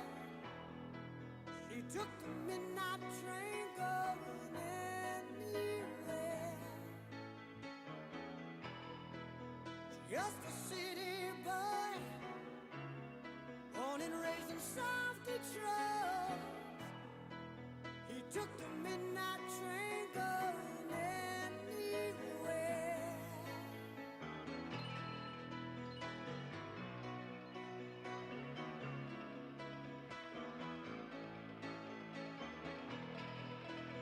Once again, please direct your attention to the screens on either side of the stage.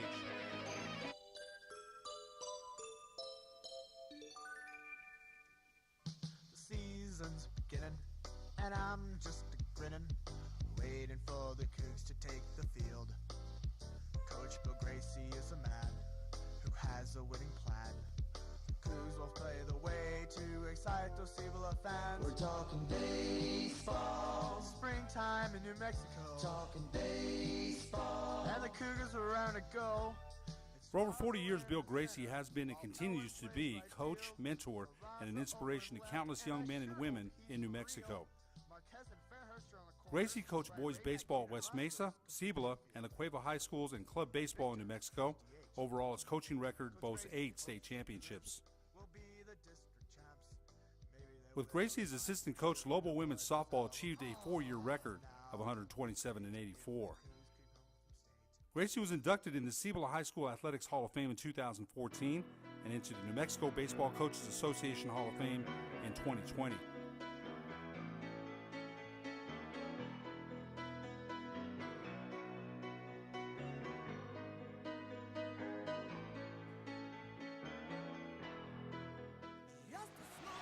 The officials, David Libby, Terry Moore, Bill Gracie. Gracie served as Division I NCAA men's basketball official for 31 years. In 2015, Gracie was appointed Associate Supervisor of Officials for the West Coast Consortium that includes the Pac-12, the Mountain West, Western Athletic, the Big West, the Big Sky. I got a 3-policeman motorcycle police escort from the stadium all the way to the airport from downtown Atlanta, going 85 miles an hour on the freeway, just so I could catch a flight to get back to Cibola and not miss my Friday classes. And that's not normal. And I hope I get it, but if not, it's basketball and college basketball refereeing is not that important in my life. Singer in a smoky room, the smell of wine and cheap perfume, for a smile they can share. At this time, please help me welcome to the podium Bill Gracie.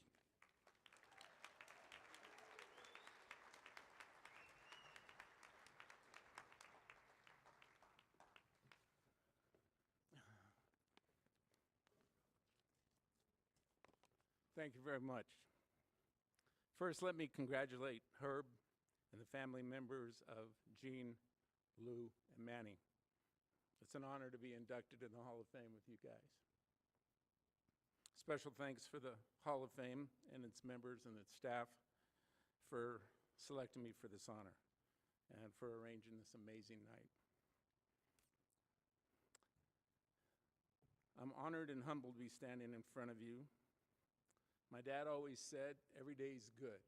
Some are just a little bit better than others, and this is a pretty good day. My dad, Pete, is where we all got our baseball love from. He loved those San Francisco Giants. And what a special man he was. My mom was an avid tennis player, and more importantly, she was an avid Dallas Cowboy hater.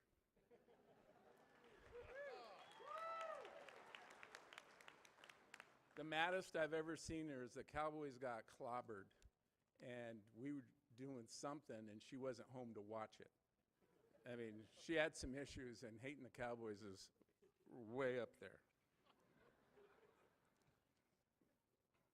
My oldest brother, Bob, is kind of my role model, and somebody I always wanted to be better than. Whatever he did, I tried to do. We both went to West Mesa. He played football and baseball. I went to West Mesa. I played football and baseball. He went to UNM to get a PE degree.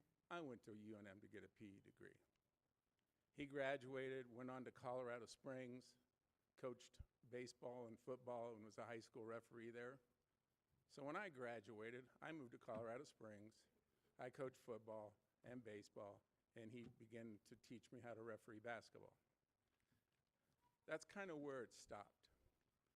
I moved back to Albuquerque. He moved to Hobbs. There's no way I was going to Hobbs. The coolest thing about this, though, is I got the head job at Cibola High School in 1979. Bob left Colorado Springs and was an assistant coach for one of the great Henrys, all in the Hall of Fame here, Pat Henry, who was a track coach at Hobbs.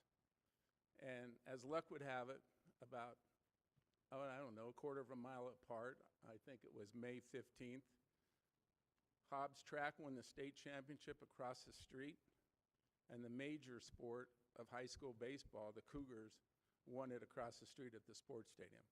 So I thought that was pretty cool that two Gracies won state championships on the same day.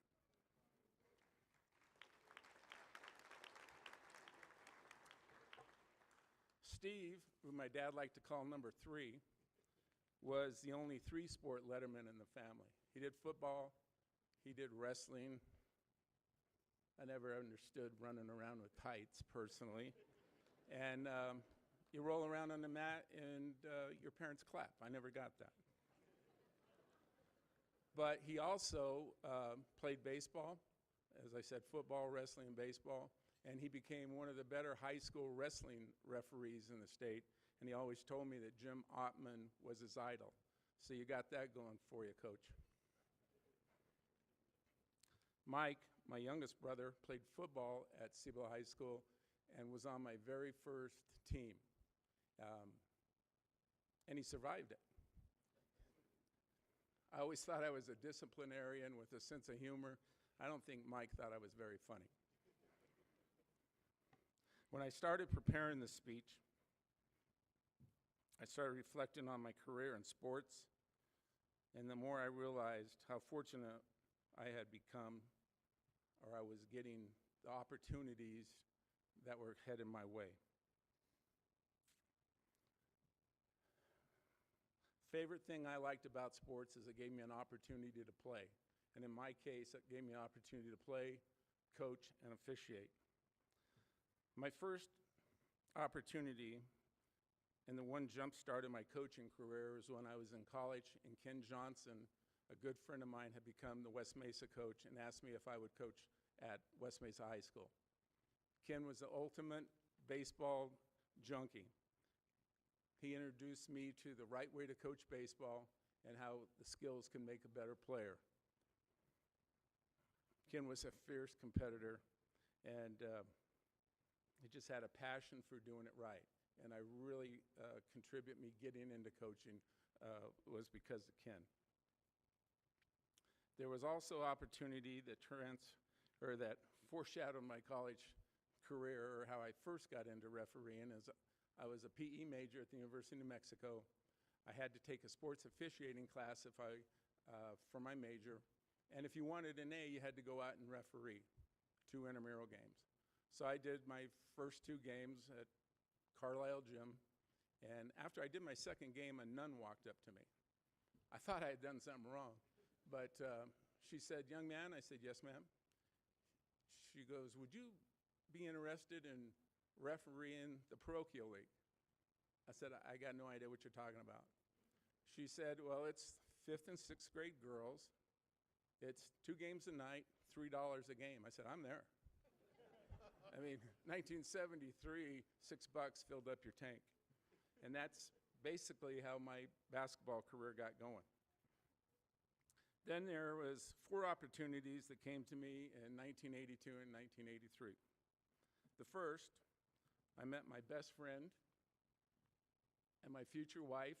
We just had our 38th anniversary, Chris.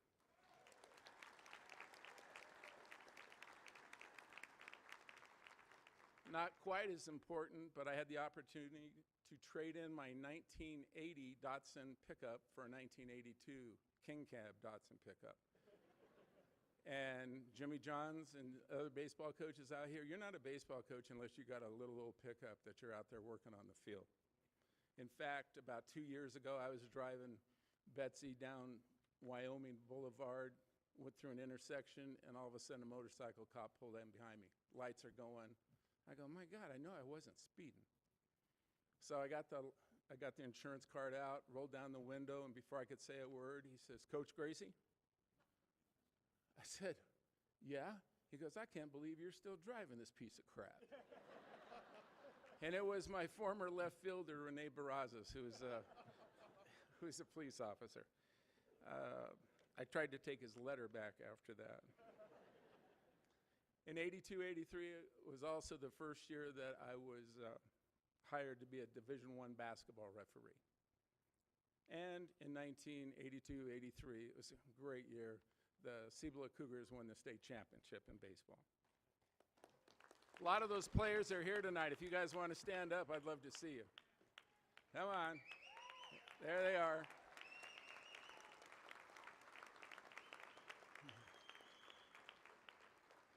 Some of those guys are grayer than I am. I don't get it.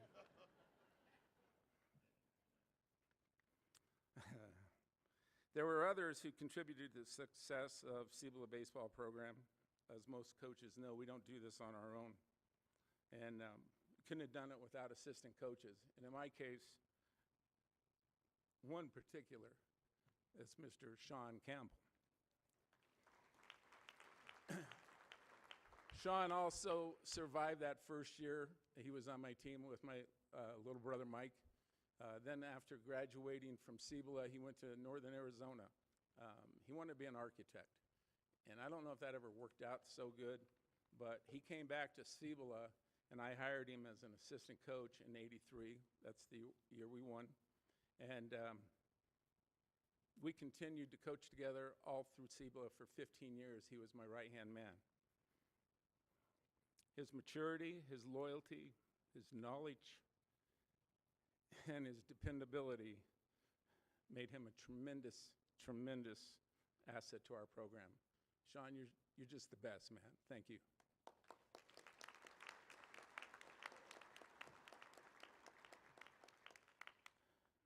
I'd also like to recognize 3 parents during my Cibola years. Clark Kessler, he had 3 boys that went through the program, and Sam DeFlippo. And Sam just passed away this past year, but instrumental. I actually had to cut his kid, Butch, as a freshman because basically we didn't have 3 teams then. We just had JV and we had varsity. I didn't have enough room for him. It wasn't that he was a bad player, but his dad stepped up the next year and said, you know, you don't have an outfield fence. I go, I know. And I think I could get that for you and if you let the Little League juniors play on your field. So sure enough, Sammy rolled up his sleeves, and we had a fence on our outfield from then on, and surprisingly, his son made the team the next year. And in Butch's defense, when he was a senior on the state championship team, he was all-state, all-district, and all-everything, and a super athlete for us. I had this other father who did about everything he could at Cibola High School. He's just one of those guys that roll up his sleeves. His kids both played football. One played baseball. One played baseball for 1 inning. It was a bad inning. The first ball was hit right to him. We needed an extra player in Taos, and we didn't have enough players in the summer program, so Nick filled in. But the father I'm talking about, his name is Denny Gallagher. Denny, go ahead. He deserves it. Denny, I think, filmed every football game that his 2 boys played in. He rolled up his sleeves on the Cibola baseball field. He became the Booster Club president. I actually wrote the bylaws that about the only person that could be the president would be Denny Gallagher. And if we couldn't raise the money, Denny was the first to write a check. And if you ever want a good friend, pick out a Denny Gallagher in your life.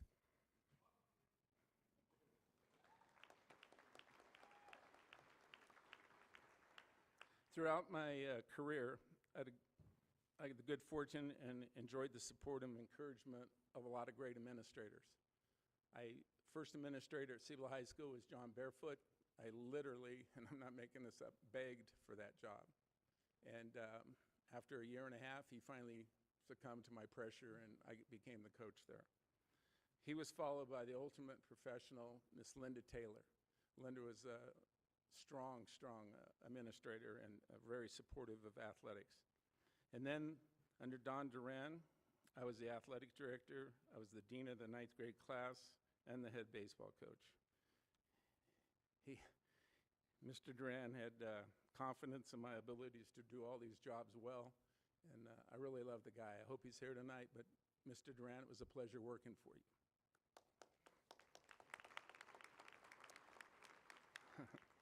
After, Herb, you're going to love this one. After I left Cibola, I took the head job at La Cueva, and during the interview with Sue Griffin, who was a fantastic administrator, the last question she asked me was, Bill, what's your favorite color? And I said, orange. She goes, you know what my favorite color is? And I go, I don't know where she's going with this. I got no clue. And I said, no, ma'am, I don't. She goes, well, it's blue trophy. Herb, she would have loved having you on the staff, buddy. Incredible. And though my tenure as a head coach at La Cueva was short, Gerard Panetta, the current head coach at La Cueva, has let me, from 2010 until today, I'm still a volunteer assistant there. I get to keep my hands in the pie. And Gerard, I really appreciate letting me come out there and hit some fungos and make the players laugh a few times. So thank you very much, Gerard.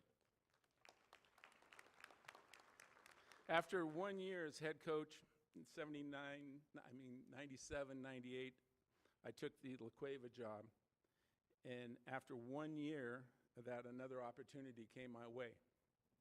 Hall of Fame UNM softball coach Susan Craig asked me to join her staff. Susan, I want to thank you for the chance to work with you, Tracy, and Ron, and to be mentored by you. You're one of the top collegiate softball coaches of all time. Thank you so much.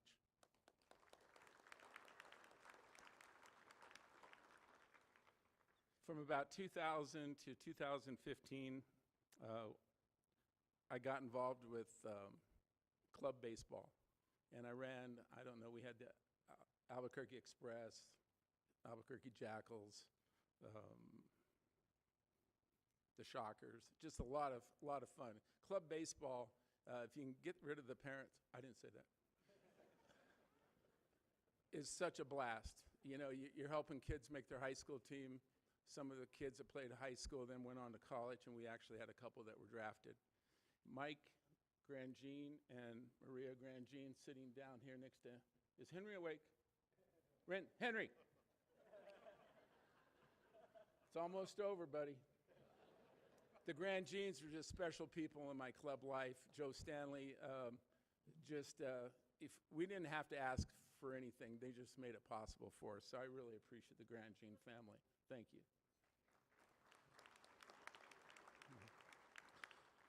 An unexpected opportunity presented itself in 1982 when I received a letter from Irv Brown, supervisor of officials in the Western Athletic Conference.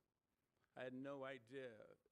I didn't even want to open it, but when I did, it wasn't hi, how are you? It was, you're assigned to go to the UTEP Chicago State game and officiate it in November, whatever the date was.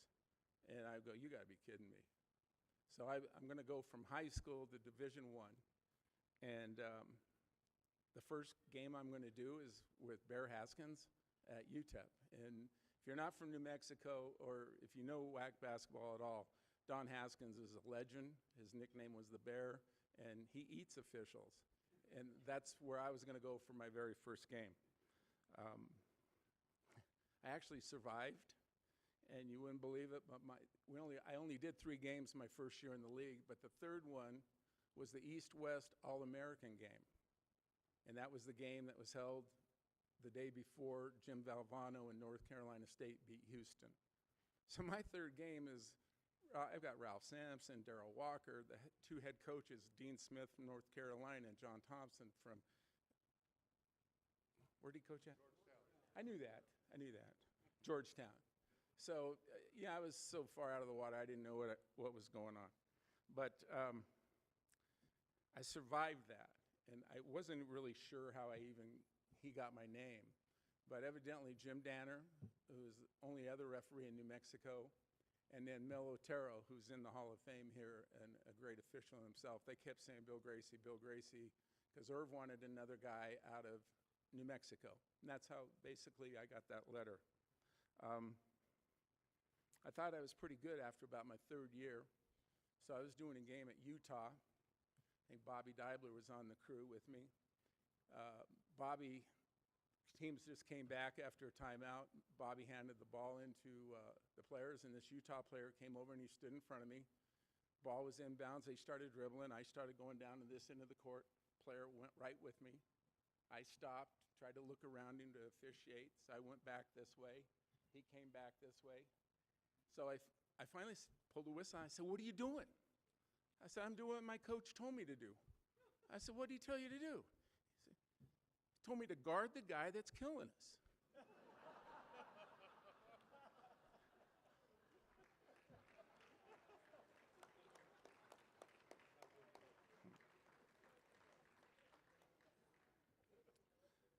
When I was hired and I attended my first preseason WAC meeting, I met the man who is the reason I survived college basketball officiating for 31 years. His name is Bobby Dibler. Bobby took me under his wing, and right away he told me, if you want to do this, do what I tell you. I said, what are you going to tell me? He said, keep your mouth shut, keep your eyes and your ears open, and do what I tell you to do. So I did that. I'm pretty smart when it comes to listening to somebody that's as great as Bobby. And he taught me how to officiate in Division I basketball. Over the years, Bobby has been a significant positive influence in my life as a boss, as a peer, and as a role model, and for all that is good. His guidance, his honesty, his intelligence, and most importantly, his friendship are irreplaceable in my life. Thank you, Bob.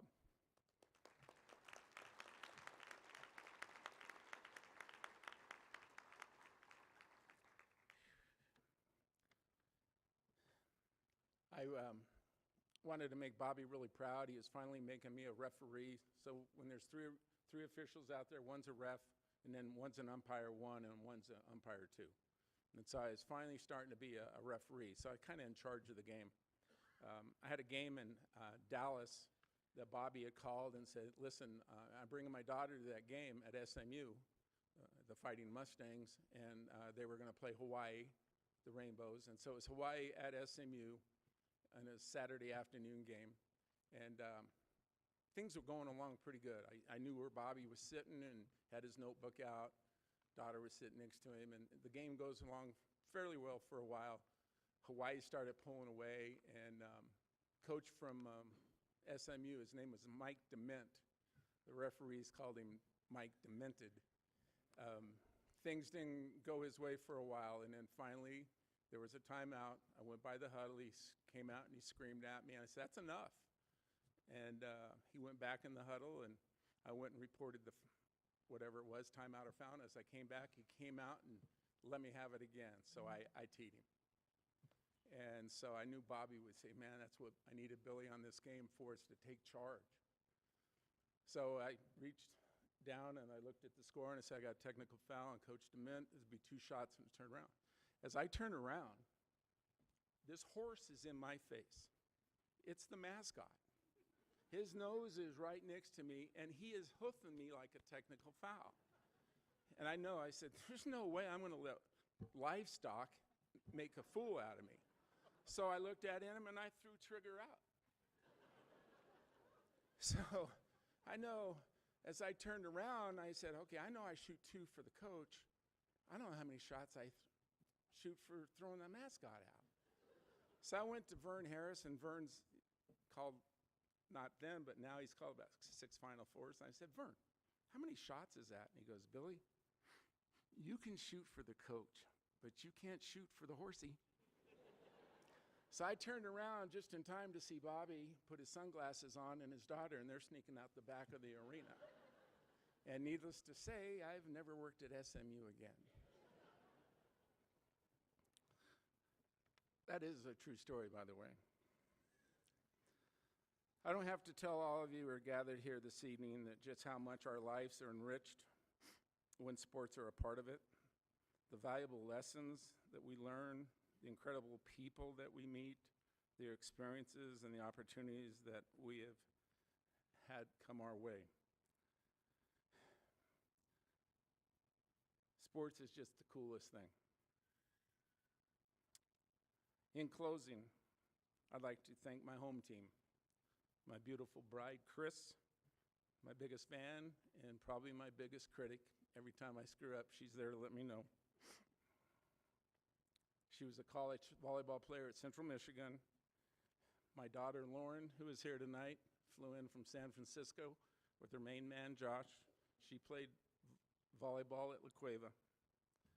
My son, who played 8 years for the Toronto Blue Jays organization and is going to be in 2 weeks inducted into the La Cueva Athletic Hall of Fame. Congratulations, Scotty.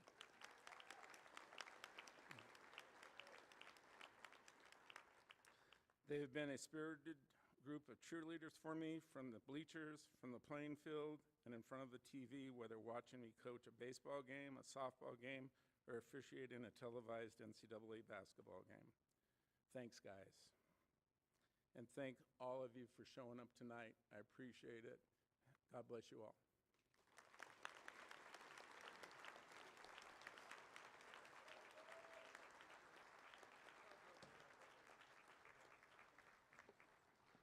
We have one more round of applause for Bill Gracie.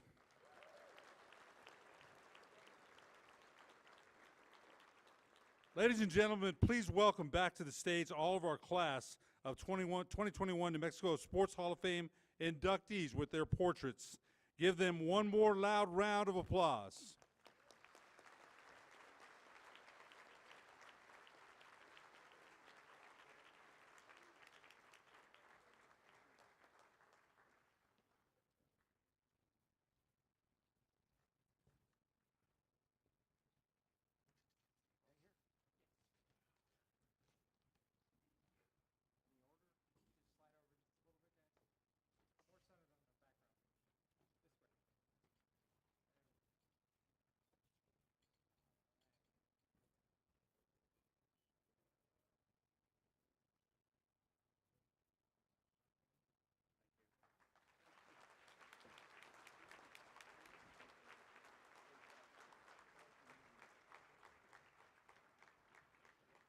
Ladies and gentlemen, I would like to ask the New Mexico Sports Hall of Fame President Theo Barella to return to the podium for some closing remarks.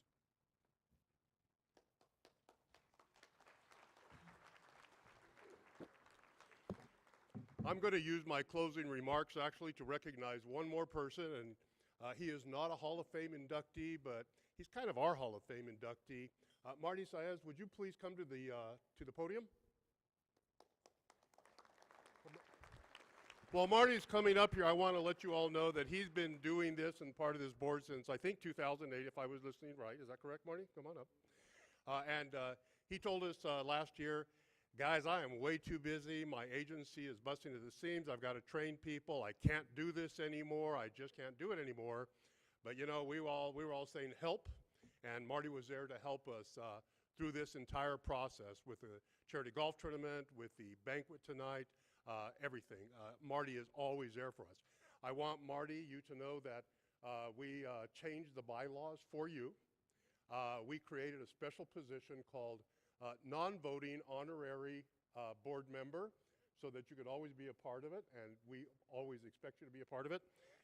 We have another plaque to go up amongst those 100 in your office already, Marty. Okay? And we also want to recognize his wife, Teresa, because we know that he spends countless hours doing what he loves.